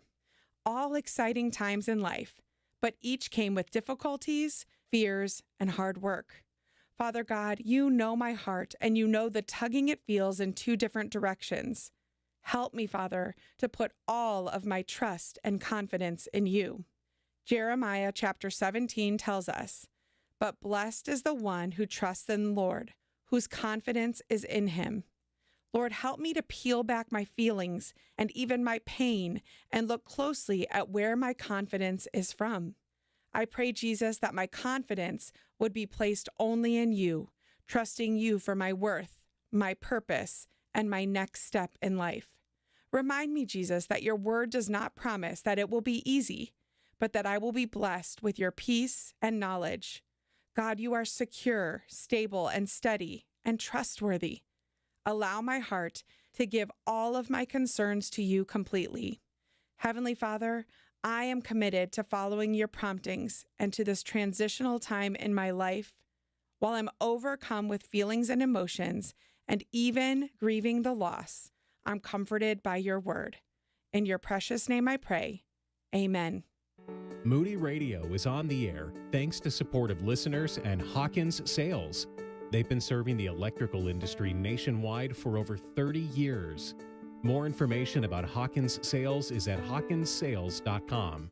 Pursue your passion for shepherding, teaching, and ministry leadership with a Master of Divinity from Moody Theological Seminary.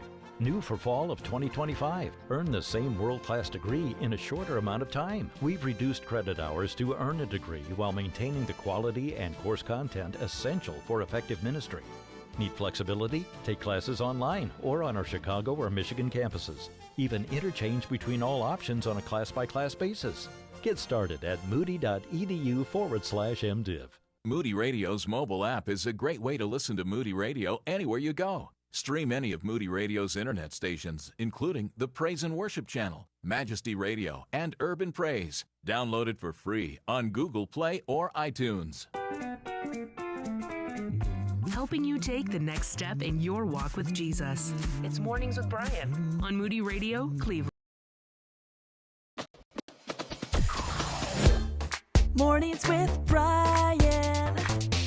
Moody Radio, Cleveland. 103.3 at 6 to 9 a.m.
Good morning. It is 7:41 on WCRF. That was Mercy Me. And I tell you what, our share campaign is coming up here. Our fall share campaign is October 2nd through the 5th. It's a fun time for us. We get a chance to hear directly from you and what this ministry means to you. The comments that come in are always so encouraging. And for those of you who are new to us, our share campaign is our time of year. Well, we do it a couple times a year. We remind you that we're listener supported. It's donations that have kept this ministry going since 1958, and it's what helps us expand into the future. And we're still looking out there for those who might have a little bit larger gifts. And what does that mean? I don't know. What does it mean to you? A little bit larger gift in your mind, maybe it's a couple thousand, maybe it's 10,000, whatever it is. We're looking for matching donations. Those help inspire other people to give during the campaign. We'd love to see those come through. You can reach out to us here at the radio station, and our station manager would love to talk to you about that. Or you can just get in your regular gift early to help us start strong. Sure. And send some encouragement our way. Yeah. For more information, just go to moodyradio.org/Cleveland, and you can give online, moodyradio.org/Cleveland. Or you can call 800-600-9624, 800-600-9624. And then later this week, we're going to broadcast live from Bay Presbyterian Church in Bay Village. Daria, you been to Bay Pres before? I haven't. I'm excited to go on Thursday. So fun. I've worked with Key Ministry for many years doing some of their conferences. They've got a brand new one. Dr. Steve Gersovich and Key Ministry have Mental Health in the Church is the conference. And it's happening at Bay Presbyterian Church Thursday and Friday this week. It's not too late to get your tickets. It's going to include a lot of different aspects of what it truly means to have the church care about and minister to those who have mental health concerns. Yeah. It's a national conference, people coming from all over the country, including one Kay Warren, wife of Rick Warren from Saddleback Church. She's got, this is a big passion of hers, and she does teaching and preaching on this all over the country. She'll be teaching here and doing some sessions and keynoting and such. I think I get to do a panel discussion she's on. Oh. Very cool. Yeah. Should I throw in a couple of jokes maybe about whether her life is purpose-driven or no? You will. What's the point of me saying one way or another? Yeah, I guess if you said no, I would anyway. Yeah, maybe I'd see it as a challenge. But if you want to join us for the conference, I highly encourage you to do so. For more information, text the word KEY to 440-546-2255. Text KEY to 440-546-2255. Well, the leaves are changing. Weather's getting colder. It's nice. It is nice, but it also means that it's cold season. Even worse than regular cold season? I know what's coming. Man colds. Oh! Oh, scary. Are you worried for Jimmy? No, Jimmy takes his colds like a champ. Or does he? He does. Now, the New York Times called it the man flu. But this is something where ladies out there like to poke fun at us, Ron. Yes, they do. Since Lauren's gone, it's just Daria. We can really go after this one. Cambridge Dictionary calls the man flu, quote, an illness such as a cold that is not serious, but that the person who has it treats it as more serious, usually when this person is a man. Wow. Skeptical. The Urban Dictionary calls the man flu, quote, more painful than childbirth. Which I would never go that far. Wow. The way some of you guys bellyache, though, when you get sick, you'd think that that's exactly, what's going through your brains. Well, you better sit down, Daria. I am sitting. You better I'm sit. Sitting all morning. Sit more than that.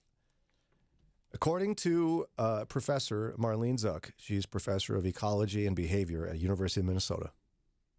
You know she's great if she's from Minnesota. Oh, of course. Quote, there is something to the idea that men and women, males and females, suffer the effects of infection differently. So women know how to tough it out, basically. Or is it something else? Let's see what the New York Times and other experts say, Daria. There's strong evidence that men are more likely to experience severe infections than women are when they get sick. So men experience it more severely than women when they get sick. There's evidence to support this. This was seen during the COVID pandemic. More men had hospitalization and death rates. than women. Well, was it the same in the Spanish flu in 1918, Brian? Yep. It affected men more in hospitalizations and deaths. And then you go to this person from Dr. Klein from Johns Hopkins University. Women often produce or mount greater immune responses, regardless of what the illness is. Okay? Well, what does that mean? Well, females' immune cells are faster at detecting foreign invaders, like viruses and bacteria. When a threat's identified, the female immune system releases more inflammatory proteins. It also produces more antibodies in response to both viruses and vaccines, which help fight off an infection. And on top of that, X chromosomes. Women have 2 of those. You remember biology? Correct. Yes. Good job. Several genes that are involved in the immune system are on the X chromosomes. And by the way, testosterone appears to dampen some effects of immune function, while estrogen, oh, look at this, enhances it. So women are genetically superior to men. And you're proud of this fact, And evidently. their ability to fight infection. So what else are we learning here, Daria? Well, I wonder what the medical experts are teaching us here. What is this? How did God design us, Daria? Not as well as what he designed us, evidently. But no, it's real. It's real. Women have better immune response. Man colds, it's true. It's true. You're speechless. I just don't. I don't think that means what you think it means. No, it means it. Having more testosterone weakens our immune system, essentially. / we produce less, immune function. I still think you guys lay it on a little thick when you get sick. You have X chromosomes, which have more immune stuff. Scientific term, obviously. Immune stuff. You have better immune response to viruses as women. It's the way you're designed. Therefore, when your husband gets sick, / your son or your brother, go easy on him. It's hard being a man, and it's worse for him. That's how can you argue with science? You can't. I That's mean, it's the right point. there.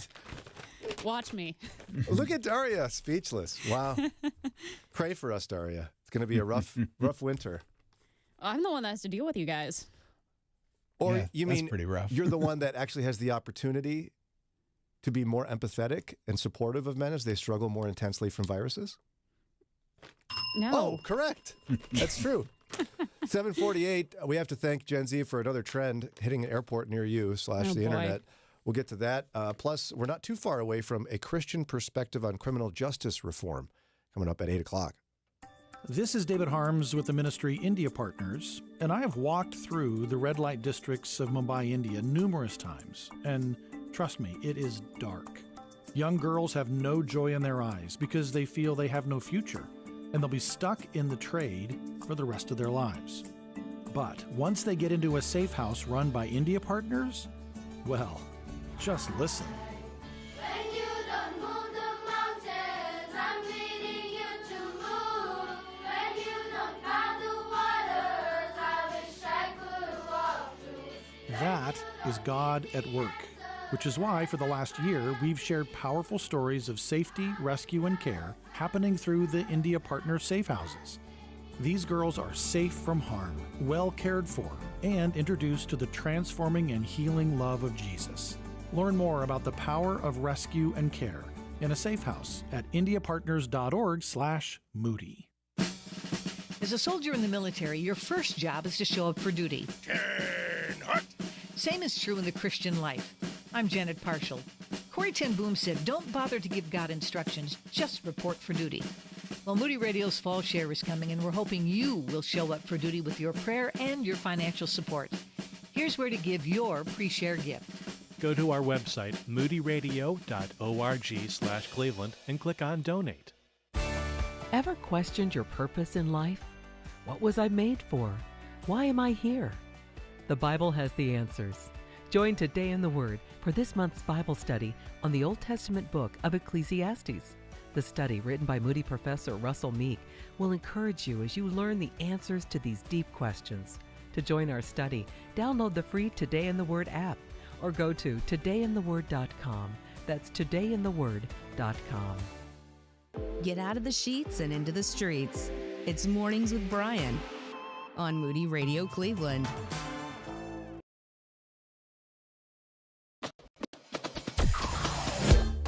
Mornings with Brian. Moody Radio Cleveland. 103.3 at 6 to 9 a.m.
That's Cody Carnes, and this is WCRF Mornings with Brian. We're a few minutes away from talking to an author. We don't normally do author interviews, but I heard an in-depth conversation on a secular podcast called Advisory Opinions. It's about lawyers and legal stuff. Mm-hmm.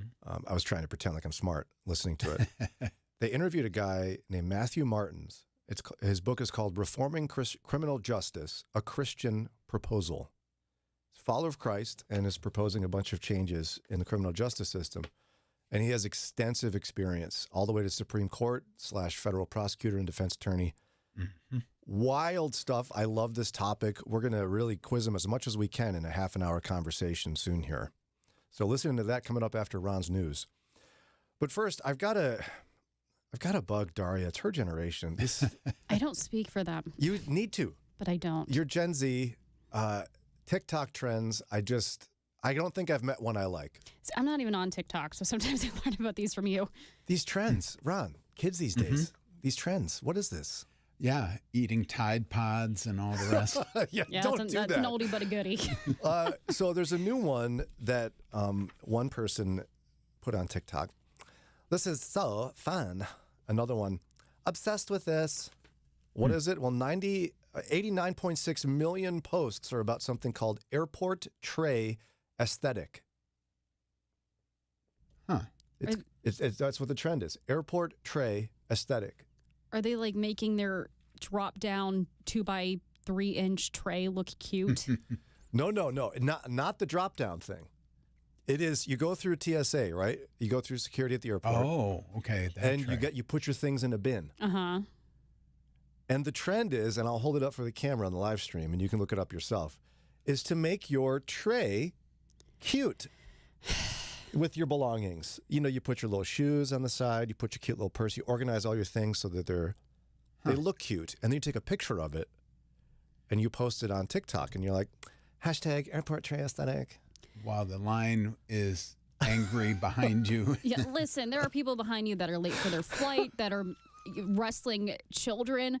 What is wrong with you? The world does not revolve around you and your Instagram story that has 3 followers, okay? One woman asked, did you do this in Des Moines, Iowa? Because where did they let you take up that much time in TSA? Right. Exactly. The TSAs picked up on this. They were reached out to by Fox News, and they're like, we encourage people to do this at the end after they get through security. But there's literally people, I'm not kidding, buying airport trays on Amazon so they can create their own post at home. I believe it. Of the airport tray. I aspire to have that level of disposable income. To order an airport, to order an TSA airport tray just for a dumb TikTok trend. Oh, my word. Don't do this. No, don't do that. Like, there's not ever a good reason to do this unless you're that bored and you're that early that at the end of the line, you can do this with your tray. That's it. That's our only time we're allowing you to do this. There are plenty of times to be bored with the whole airport experience. TSA is not one of them, okay? That is the most exciting moment of your trip. Don't like this trend. It's terrible. How weird. 7:58, just a few minutes away now from learning more about how we could reform the criminal justice system from a Christian perspective.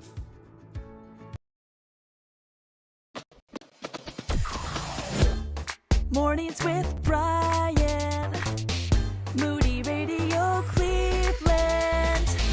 103.3 at 6 to 9 a.m.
Cleveland, WCRF Cleveland, WVMS Sandusky, WVML Millersburg, WVMN Newcastle, WVME Meadville, WVMU Ashtabula, and everywhere with the Moody Radio app or at moodyradio.org/Cleveland.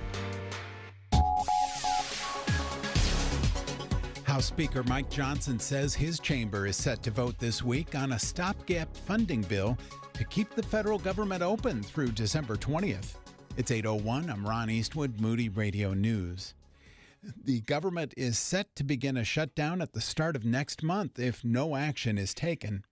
Johnson said in a letter to colleagues that legislation will be a very narrow, bare-bones CR, including only the extensions that are absolutely necessary. The Highway Patrol is investigating what officials are calling a hard landing at an airport in Lorain County. A 72-year-old Avon man was piloting the single-engine aircraft when it crashed upon landing Saturday afternoon at Lorain County Regional Airport.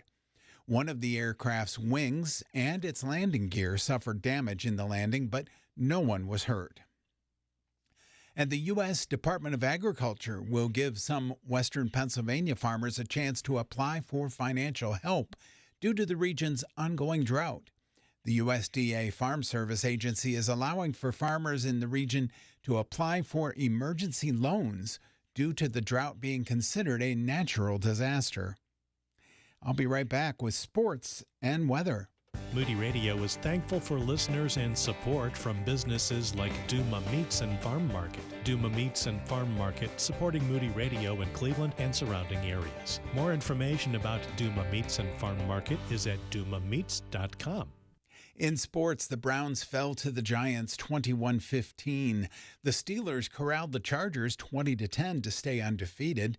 The Guardians, they dropped one to the Cardinals 2-1, while the Pirates shut out the Reds 2-0. Here's your Moody Radio Cleveland forecast. Cloudy skies today. A slight chance of showers this morning. Much cooler with highs in the upper 60s. At last check, we had cloudy skies, 68 degrees in Cleveland. Akron and Canton, cloudy and 66. Lorain and Elyria, cloudy and 66. It's time for your moron moment. National Family Day, celebrated on September 23rd, puts the spotlight on the people that make our lives meaningful. Families come in many forms and sizes, but what they all share is unconditional love and support for those growing on the same family tree. From nuclear family units to extended clans, families can drive us crazy and make life worth living. Take some time today to appreciate the special folks in your life. Give them a call or send them a note to let them know that you're thinking of them. And that's your Moron Moment. Moron. And you'll find that on our Facebook and Instagram. It's 8:04. With Moody Radio News, I'm Ron Eastwood. Broadcasting live. Mornings with Brian. Moody Radio Cleveland. 103.3 at 6 to 9 a.m.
8:09 on WCRF. Your support means the world to us. Our share campaign's coming up here in just about 2 weeks. So you can get your gift in today or learn more at moodyradio.org/Cleveland. Well, I'm glad to be back here after a week off, and I'm super excited about our next guest here on Mornings with Brian. Boy, he's got one of the more interesting resumes I've seen in quite a while. He served as a law clerk for Chief Justice William Rehnquist at the U.S. Supreme Court. He was a political appointee in the criminal division of the U.S. Justice Department under Attorney General Ashcroft. But not only that, he served as a prosecutor, of course, but he served as a defense attorney as well. Wow. And of course, Ron and I have watched lots of Law and Order. That's so true. We're essentially the same. Matthew Martens, welcome to the show, my friend. Thanks so much for having me. And you also got a degree from Dallas Theological Seminary, so clearly you're a follower of Christ. You've got quite the resume, my friend. What inspired the seminary degree after all the law degrees? Well, I think, I guess I would probably say I was teaching adult Bible study class at my church on Sundays and just thought studying would help me be a better teacher, and so it started out with one class. I'll just take one class on hermeneutics, on how to interpret Scripture better, and next thing I know, I took another and another, and ended up completing the whole degree. Such a lawyer thing to do, my friend. Well done. Now, we can only scratch the surface of your book, but I'm really intrigued by this. It's called Reforming Criminal Justice, A Christian Proposal. Admittedly, for years, I've been like a true crime podcast enthusiast. I love Netflix documentaries on crime issues. Like I joked, I watched Law and Order. But also, like a year and a half ago, I had a chance to visit a prison here in the state of Ohio, and it became kind of a game changer for me as I got to know more about the inmates there. And you touch on a number of issues that have become something I'm passionate about. You were a prosecutor and then a defense attorney. How did your perspective change when you're a defense attorney as opposed to a prosecutor? Well, I think that I started out as a defense lawyer. Oh, and you then did I was start a it that way. prosecutor. Okay. Yeah, I started out as a young lawyer as a defense lawyer, and then I became a prosecutor, and then went back to being a defense lawyer. And I'm sure it's the case that where you sit affects where you stand, so to speak, that the position you hold at the time is the most immediate one and probably impacts you the most. But, hopefully over time, seeing the criminal justice system on both sides, I've been able to form, at least I hope I have, a balanced view, a broader perspective on how the system works, having seen it on both sides. And that's how I try to draw the conclusions in my book.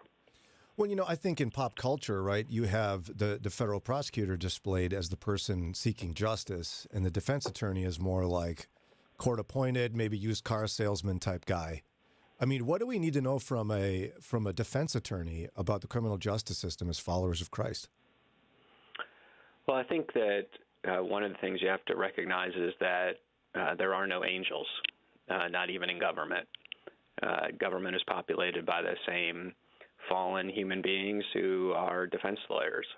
And so we shouldn't expect that government operates only pristinely and without any possibility of injustice. In fact, just the opposite. What we know from history is that when people have power, they abuse their power for a variety of reasons. And so while defense lawyers, I'm sure, commit injustice at times as lawyers, because fallen people do that. The same is true of prosecutors, and what I try to do in the book is lay out for people examples in which the justice system operates unjustly, both for victims and for criminal defendants.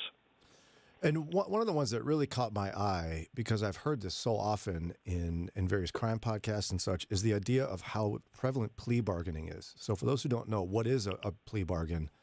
And what issues may we have with that particular system?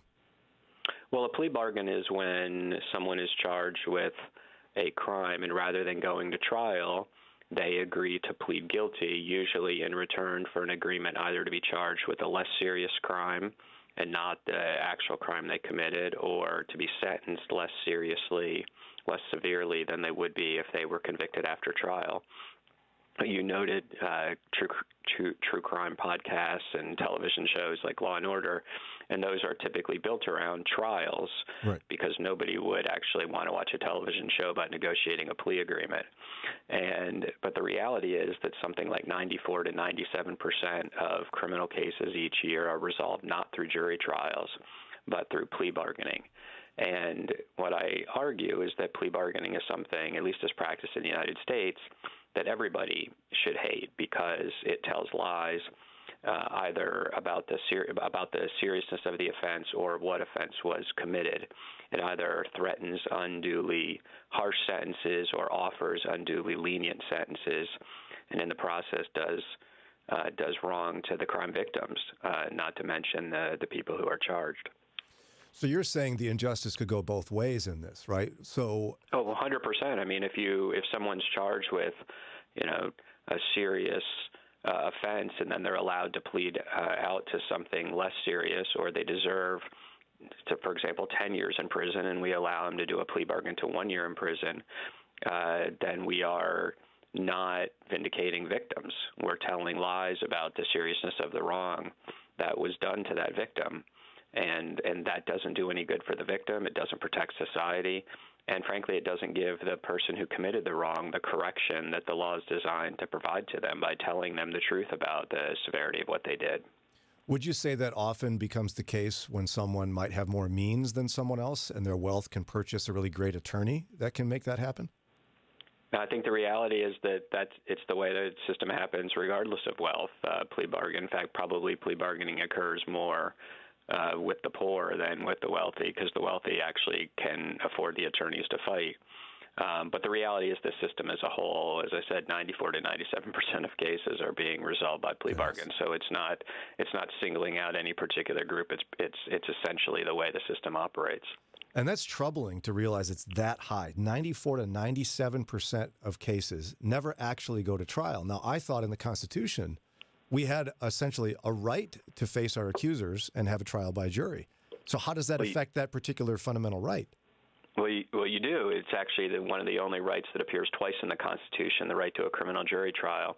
And so you raise a good question. How are we convincing 94 to 97% of people to give up the right to a jury trial? What people often don't know is that the right to a jury trial is actually one of the events that precipitated the Revolutionary War. If you read the Declaration of Independence, one of the objections that the colonists raised against King George was that he was denying the right to a jury trial. And so after fighting a war to secure that right, now 94 to 97% of the time, people give up that right. And so how does that happen? Well, by offering people either unduly lenient sentences in order to give up the right to a jury trial, or threatening them with unduly severe sentences if they exercise their constitutional right to a jury trial. And so in either direction, we're committing an injustice in order to secure a waiver of the jury trial right.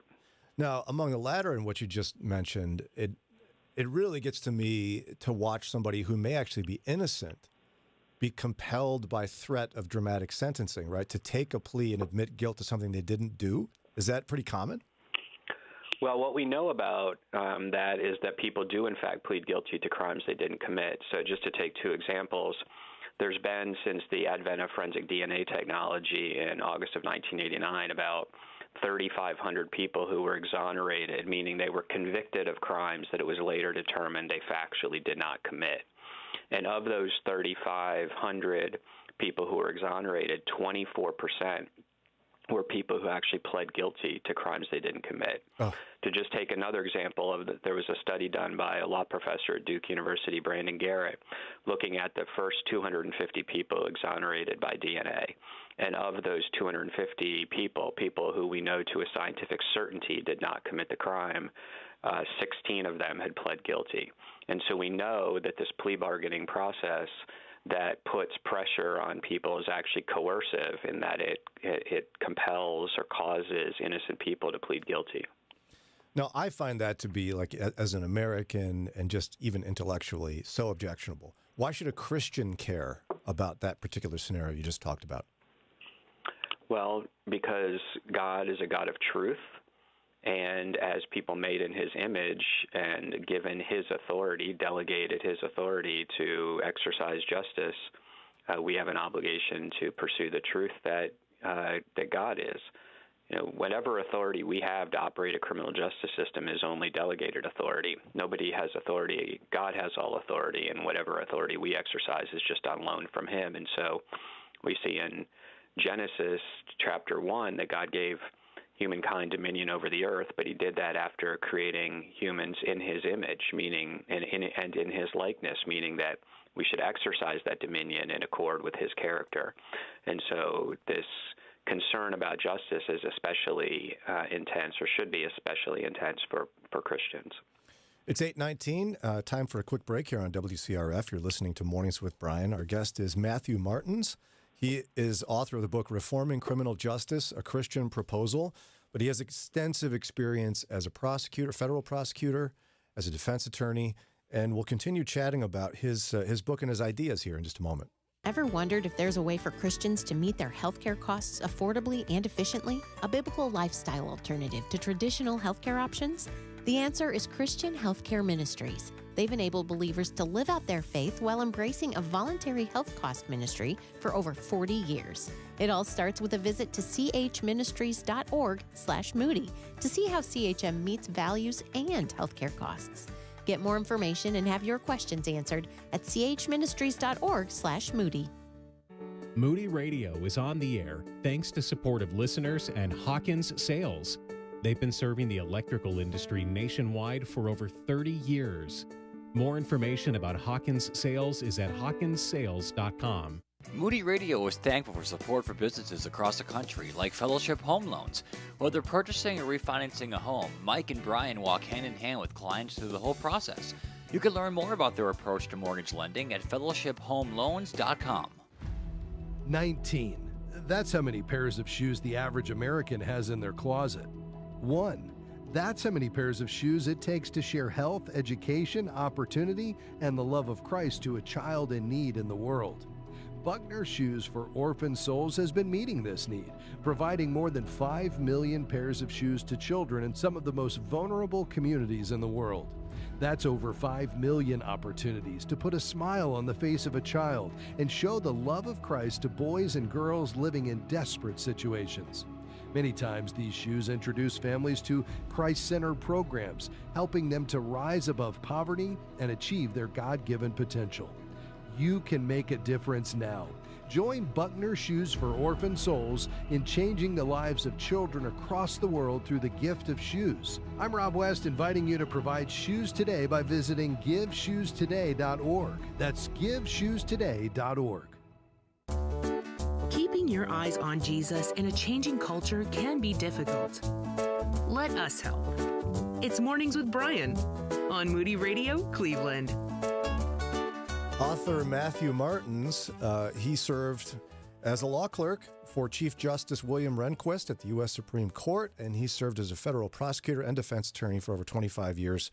Wrote a fascinating book because he loves Jesus. It's called Reforming Criminal Justice, A Christian Proposal, where you highlight some, I think, real issues in our criminal justice system. Talk to me about sentencing. You know, I'll sometimes hear about somebody getting like 6 life sentences or perhaps only 1 year for a major crime. As a citizen, it looks wild, right? Like there's no guidelines here. What's your take on the sentencing system we have in place? Well, it's really very much tied up with plea bargaining, that so much of sentencing is negotiated. If 94 to 97% of cases result from guilty pleas and from plea bargaining, then in most of those instances, the sentences are largely negotiated sentences. It's very rare that the judge is going to have a lot of say in what the sentence is, which probably seems odd to people because you sort of think that judges are the ones who are sentencing. But the result of plea bargaining is that most of the sentencing power really shifts to prosecutors to negotiate sentences with defendants. And again, what you have there is negotiated justice rather than actual justice, and oftentimes doing real injustice to the crime victims and denying, as I said, even the criminal defendants the real correction that they deserve. Well, and then, I mean, to shift gears just slightly, true crime podcasts love to highlight when prosecutors behave poorly and are never held accountable. To what extent is there accountability in place when the government behaves poorly against someone who is accused of a crime? So there's essentially no accountability, and that's because well, let me just back up and say that when I mentioned before those 3,500 exonerations since August of 1989, there's actually a database, and you can filter that database for various factors that were present in the exoneration, and usually about 60% were the result of misconduct by the police or prosecutors. There's a federal civil rights statute called Section 1983 that is supposed to provide Americans with the ability to sue police or prosecutors who violate their constitutional rights, but the Supreme Court has invented various immunity doctrines. People may have heard of qualified immunity, which means that police can rarely be sued for violating your constitutional rights, but prosecutors actually have absolute immunity. So even if they intentionally violate your constitutional rights in the course of prosecuting you, for example, by hiding evidence of innocence, they cannot be sued. They have absolute immunity from a lawsuit. So in terms of accountability, none. And see, that's a dramatic thing for someone to take in, especially somebody who loves Jesus and, wants to honor government and thinks that we've got a decent system in place. 60% of exonerations from government misconduct. That's wild. And you're saying no accountability. Someone's saying that can't be true. You're just making that up. Well, your listeners could go on the University of Michigan database. There's a database website called the Registry of Exonerations maintained by the University of Michigan, and you can actually see all the exonerations there as of this morning, and you can filter it yourself and just click on the button that says government misconduct, and it'll limit the database to those cases, and you can read the stories. They actually have little write-ups about each of those cases, and you can read about the various types of misconduct. So what's the solution to that problem? Is it legislative reform that holds prosecutors and police accountable in misconduct? Well, it's certainly it would be a good step for Congress to eliminate that immunity that prosecutors have. Whatever argument there might be that we shouldn't second-guess police officers who have to make life and death decisions, there's no split-second life and death decisions that prosecutors are making when they decide right. not to disclose evidence of innocence that they have in their files. And so there's no good argument that they should have immunity for intentional acts like that. So Congress could fix that, for example. That would be one good step.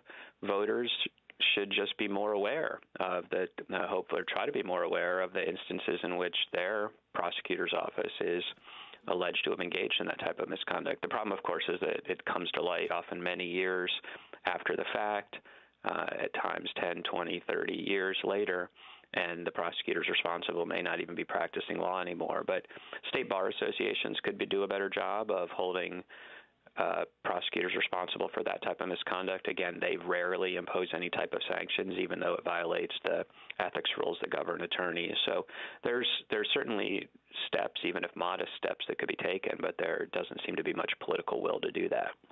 Yeah, and I've often been a little surprised at, the more I read the scriptures, the more we're supposed to have compassion for those who are oppressed. But I see Christians really much more comfortable with crime and punishment without critical analysis. I mean, what's your coaching for Christians here? How should we view criminal justice reform as a whole? Like, what's our lens? Well, I think our lens is accuracy. That Scripture does speak about holding people accountable, to punishing people who do wrong to others. Paul writes about that in Romans 13, about bearing the sword against evildoers. But a key to that phrase is against evildoers. And in order to bear the sword justly, to use the power of the state justly, you actually have to accurately distinguish the evildoers from the non-evildoers.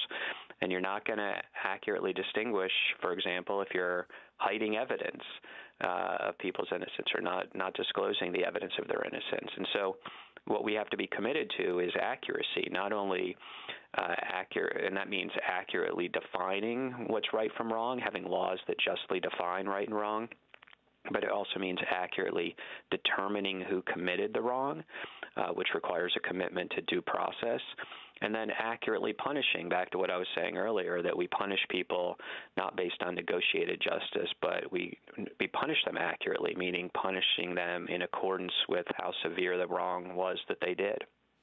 Now, you're a guy, of course, with a law degree. You've been a defense attorney, prosecutor. You have a theological degree. How would you evaluate, maybe in a grade sense, how the American criminal justice system lines up with biblical principles? Like, how well are we doing in America at biblical justice? I would put it like this. The principles in our Constitution that are laid out in our Constitution that our founders fought for, I think whether or not they intended them to be Christian, I think that they do very much line up with Christian conceptions of justice. So the idea of proof beyond a reasonable doubt, and a trial in front of an impartial jury where you have the right to call witnesses and confront witnesses, and you can't be subject to cruel and unusual punishments. I think all of those are very much in alignment with Christian ethics, at least as written. The concern I have is that over time we've allowed those commitments to be eroded. Just as I mentioned, just the jury trial example, which I keep coming back to, we fought a war over the right to a jury trial, and then we gave it away through the blessing of the plea bargaining process. We talk about the right to counsel, but we don't actually provide counsel for the poor. So I think there's various ways in practice that we aren't living up to the constitutional ideals. And if we lived up to those constitutional ideals better, I think we would be more in alignment with a Christian ethical framework. What responsibility do individual Christians and congregations have to advocate for reform like you're suggesting?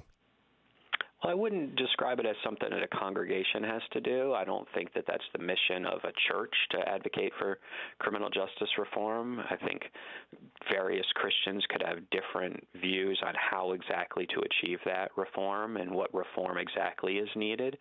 And I think those type of policy discussions are things on which reasonable Christians could disagree, and so I don't think it's the type of thing that a church is assigned the responsibility for. But we're all voters, and as voters, we have to exercise that vote in accordance with God's justice. We need to be imagers of Him in all aspects of our life. And so as you think about voting for judges or voting for your district attorney, I hope individual Christians would take into account whether or not that candidate is proposing to exercise the authority of their office in accordance with God's justice. Wow, it's so few of us spend enough time researching judges and prosecutors on the ballot. I think it's your call is for renewed research on our part and not just check boxes, huh? I think that's right, and I think that I sort of sympathize with at times you feel like you don't have the access to the information for some of the down ballot offices. But I think even just trying to be better educated on what stances those candidates are taking and what their track record is could help us do a better job of holding them accountable to be imagers of God's justice.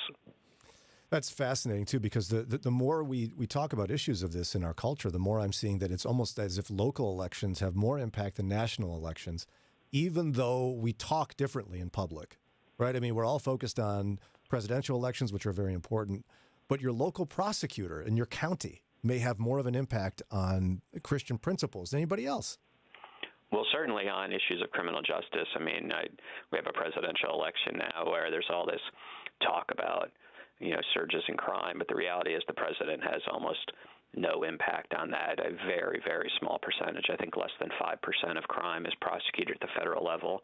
That's not the way our criminal justice system is organized in this country. Criminal prosecution is primarily a state-level issue. It's prosecuted sometimes by state attorneys general, but even really at a more local level by your local district attorney, and it's investigated by the police department and a police chief appointed by your mayor, most likely. So if you're concerned about crime, the answer isn't go out and vote for a presidential candidate. That's going to do essentially nothing. It's to get more involved in your local politics and be more knowledgeable about what your mayor and your district attorney think about and how they are approaching crime. It's a good word, especially as we're so close to another election, for us all to spend the time we need, for those of us who care about Reforming Criminal Justice, and that's again the name of the book by Matthew Martens, Reforming Criminal Justice, A Christian Proposal, from Crossway Publishers. If folks want to learn more about you and your experience and such, you got a website for us? I do. It's my first name, Matthew, Matthew, just like the first book of the New Testament, Martens, Martens, Matthew-Martens.com. Wonderful. Thanks for your time today, and I hope we can have you back soon. Oh, thanks so much for having me. You bet. It's 8:34. We got to get to a quick break here. When we come back, our good friend Pastor Rodney Maiden and Pastor Cannings are going to be with us to talk about a great opportunity you have coming up here real soon to be part of a leadership conference. The greatest misunderstanding of Christianity, I believe, is this, and perhaps you labor under the weight of this misunderstanding yourself. It is the idea that we are saved by our good works, by our own efforts. That is always, by the way, the default assumption of the human heart. Here is Jonathan Griffiths with today's Moment of Truth. If we reform ourselves sufficiently, if we try harder, if we do a little bit better, if we make some kind of contribution to the community and improve the lives of others, if we do something truly costly and sacrificial for the Lord, if we give up a bad habit or whatever it is, then we're going to be good enough for God and He might admit us into His heaven. We will merit His forgiveness, His salvation. Now, all other world religions, so far as I can tell, operate upon that principle in some way, shape, or form. Do enough good, and the deity will be pleased with you, will forgive you, will accept you. Now, we need to be very, very clear. That summary is actually the polar opposite of what the gospel of Jesus Christ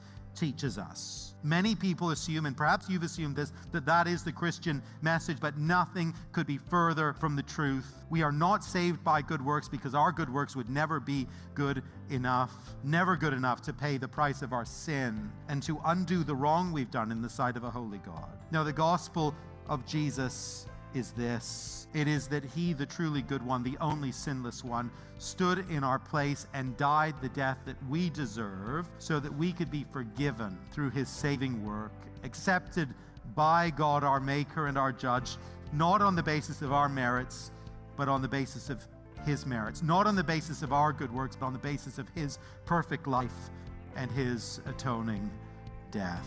This has been today's Moment of Truth. To learn more, visit encounterthetruth.org.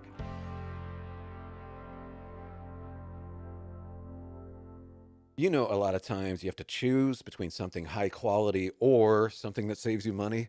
But if you could get both, why not? Especially when it comes to healthcare, and that is MediShare.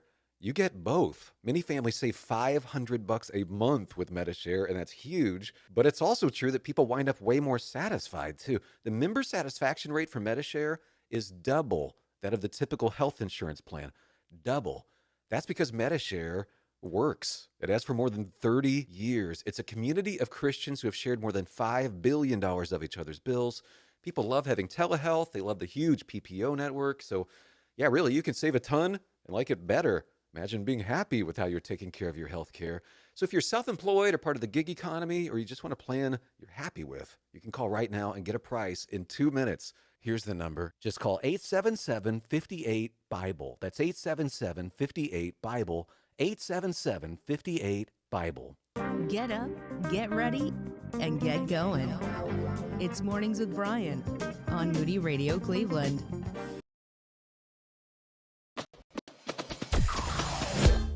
Mornings with Brian. Moody Radio Cleveland. 103.3 at 6 to 9 a.m.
8:41 on WCRF Mornings with Brian. Just a few days away from the upcoming Power Walk Rekindle Leadership Conference.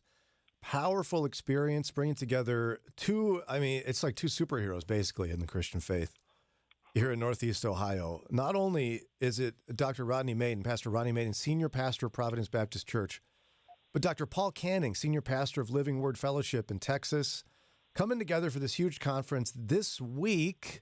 And we got both guys on the air right now. Welcome to the show, gentlemen. Thank you. Good morning. Thank you, Brian. Good morning. All right. So, good morning, Brian. Thank you. Pastor Maiden, how did you and Dr. Cannings meet and become friends here? What's the story there? Oh, my goodness. Well, the story goes way back over 30-plus years. When he was working with, he probably got better. You didn't have to put the years in there, by the way. Yeah. Go ahead. Yeah, I know. But it solidifies, though, our relationship. Not it goes beyond just ministry. But we're like brothers, be honest with you. And but it's through Dr. Tony Evans, the Urban Alternative. He worked for him. And years ago, the United Pastors of Mission invited Dr. Evans to come to Cleveland and speak. And then that's when we met Dr. Cannings. I met Dr. Cannings. And then, make a long story short, over the years, it seemed like God used Dr. Evans to bring us together because, I'm closer with him now. And kind of see each other every year for I forgot how many years I've been going down there to Houston doing their revival. And so we just had like-minded. We love the Lord. We love his church. We love leaders, to help leaders to be very effective in their ministry. And Dr. Cannings started Power Walk, for that particular situation. I started Edifying Word because of that, to pour into younger leaders with small churches to be a mentor to them. So he and I go way back. To the point that not only we are excited for what God is doing in and through our lives at our local congregations, but how he's using us to reach out and minister to pastors and leaders across this country to help them achieve their goals and reach those heights that God is taking them. And so we kind of work together as a team. I would say some other things why he really want to be my friend, but I refuse to say it on air. I'll have to press you on that one later. Now, Dr. Cannings, it sounds like you two shared that passion for discipling leaders. So why is it so important for leaders to be discipled? Because that's the model that Christ left us. A lot of times when we choose leaders, it's because of their tenure at the church, because of their giving patterns, because in the church they seem to have a good family life with their wives and children, or as a single woman, a person who is managing their home well despite the absence of a man there. And so we tend to go with face value. And if Christ went with face value, and I'm not associating what I just said with this list of people. I'm not associating. I'm just giving us an analogy. When you look at if Christ took the people he walked into at face value, he would have never picked a tax collector. He would have never picked a person like Peter who cursed it when he was being questioned. He would never pick these people. He would pick the Pharisees, the Sadducees, the high priest. He would pick the rich young ruler that came. So Christ went through a process of selection that led to a church that changed the world. When you start thinking of Jerusalem, Galilee, Capernaum, and you start thinking of these places within the world. I mean, look at the map of the world, and you look at those small cities, not very large cities, and now you see Christianity everywhere. It's because he picked the right leaders. That's fundamentally. He says, in John 14, he says, when I leave from here, you will do greater things. In other words, Christ being a human, fully God, was in one place at a time. But because the Holy Spirit will now impact the church, in Acts chapter 1, the church will now spread throughout the world. So through leaders and a movement of the Holy Spirit, the world has been touched. Now we seem like the world is touching us. So we have to focus on how do we transform leaders so that we continue to be the difference. Now, Pastor Rodney Maiden, you are bringing in Dr. Paul Cannings for your upcoming leadership conference, the Power Walk Rekindle Leadership Conference. Why? What can people expect when they attend this conference coming up this week? What they can expect is solid teaching from various leaders, not only coming up from Houston, but here in our local area as well. We entitled this conference Rekindle. Out of Revelations 2, remember, repent, return. Going through the pandemic, churches took a great hit on several levels, but certainly a lot of leaders were worn out, just tired. I mean, there's a lot of leaders who want to just quit, give up, and so we need to rekindle that fire. And I think the scriptures talks about that you get burned out. I mean, you get, your zeal, your zest, everything for ministry seems to fizzle out. So what we're trying to do is relight that fire, but also remind us of our first love, who is Jesus Christ, that we're in it for him. We're ministers of Christ. And so this conference is a variety for men, and there are classes for women to talk about the 21st century topics that the church face today that is so pertinent in how we stay grounded and stay rooted and don't get caught up in the hype. We can't get caught up in all of the hype of the world. We got to be the salt of the earth. We got to be the light of the world. We got to represent Christ at every level. So bringing this conference at this time of the year here to Cleveland, because I think Dr. Cannings has a great insight, vision, and message for Northeast Ohio, and he does it all over the country, all over the world, and other countries.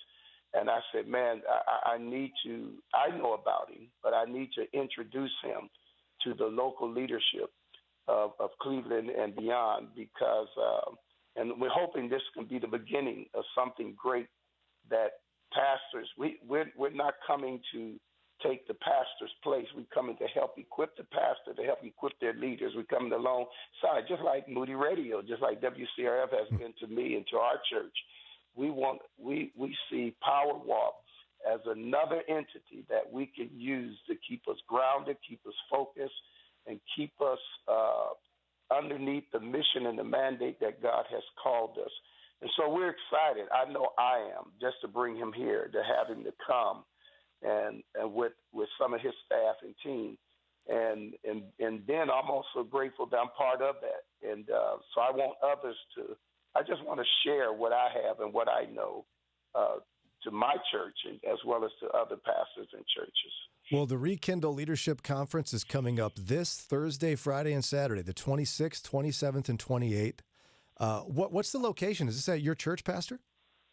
Yes, it's at our Euclid location in Euclid, Ohio, 24111 Rockwell Drive in Euclid, at our Life Development Center. That's Providence Life Development Center out in Euclid, Ohio.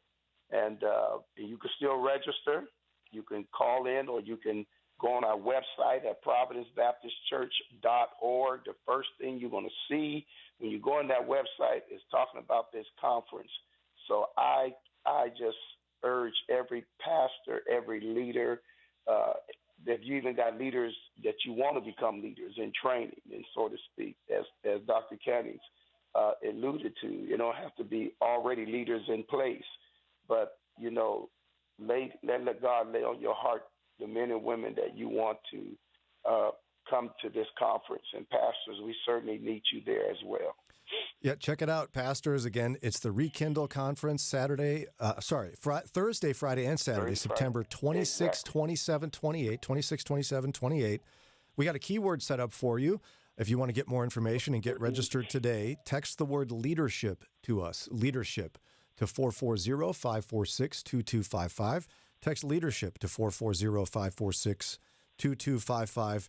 And, of course, don't miss the radio programs of both of these gentlemen, Pastor Rodney Maiden and The Edifying Word, heard Saturdays right here at 8:30 p.m. And then I guess he's our warm-up act, Dr. Paul Cannings. Power Walk with Dr. Paul Cannings is right here at 5:15 a.m. every weekday. Thanks to both of you for your time today. We pray for a wonderful turnout for the event. Again, the 26th, 27th, and 28th, Thursday, Friday, Saturday this week. Text leadership to us. And I can't wait to hear how great it goes, guys. Thank you, Brian. Appreciate it very much. You bet. Appreciate it very much. God bless you both. It's You have a blessed 8:52 day. God bless you. On WCRF. And again, text that word leadership to 440-546-2255. Catastrophic. Especially in isolated areas, emergency supplies are often airdropped to those in need. Multiple countries are sending food into the strips through alternative methods, including airdrops. And when there is a desperate spiritual need, such as in Cuba, Transworld Radio, or TWR, can airdrop the gospel. Radio waves can reach everywhere. Any Cuban could listen to the gospel. Cuba is a country that lived in a vacuum for decades, and that led to a religious culture that practices everything from voodoo to ancestor worship. Cuba needs Jesus. Cuba needs you. We need an economical, social change in our country, but more than that, we need Jesus. Partner today with TWR. Go to CubaNeedsJesus.org. CubaNeedsJesus.org. Moody Radio is on the air thanks to support from our listeners and businesses like Fellowship Home Loans. They'll talk about the numbers as well as your hopes, dreams, and the market's reality. Home is where the heart is. It's where families grow and where dreams are born. More information is at 800-804-7283. That's 800-804-SAVE or fellowshiphomeloans.com. Welcome home. Hi, Chris Fabry here. Monday through Friday, we meet at the Radio Backyard Fence. But here's the thing about fences. You have to maintain them. They have to be stained or painted. The wind howls, knocks the board out. At Moody Radio, we have regular expenses too. That's why your pre-share gift is so important. Would you help us maintain and even expand the ministry of Moody Radio? Here's how you can do that. Click donate at moodyradio.org/Cleveland. Keeping your eyes on Jesus in a changing culture can be difficult. Let us help. It's Mornings with Brian on Moody Radio, Cleveland. 8:54. So good to be back, and I agree with Chris Fabry, as you just heard him talk about our share campaign. Fall share campaign is coming up real soon here, and we're looking for your help. Maybe you want to get in early with your donation, or perhaps you have a little bit larger one you could use for a matching gift to inspire others to give, because we are listener supported. That means it's donations from folks just like you that keep us going.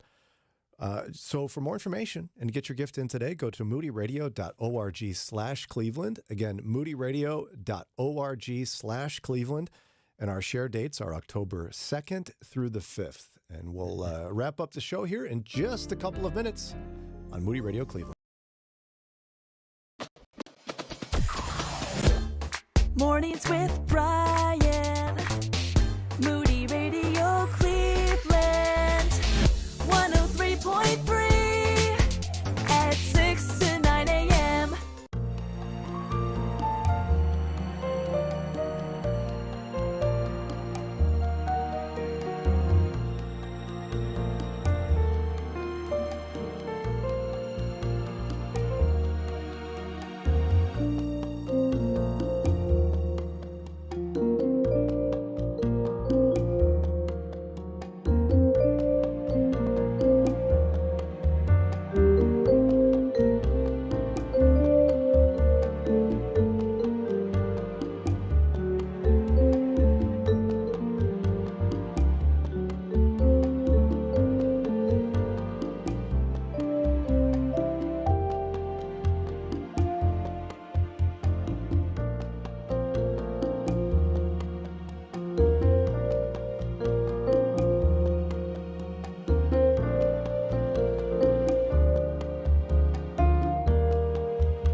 Marvin Sapp, WCRF, where it's just about 9 o'clock. Don't forget, we'll broadcast live this Thursday from Bay Presbyterian Church for the Mental Health and the Church Conference with Key Ministry and Dr. Steve Gersovich. I get to MC and do panel discussions and the whole deal. Can't wait. I'll have to wear something nice, I guess. Yeah. Think about what you wore last year at this time and do something different. Yeah, if you missed it, I went to a party, saw a picture of myself the year before, same party, same shirt. I'm a mess. Daria, will you help me? You just went shopping, so pull out one of the new things you got. Okay. No promises it's going to be anything interesting. Nonetheless, we'd love to see you at the Mental Health in the Church Conference this Thursday and Friday. For more information, text KEY, K-E-Y, text KEY to 440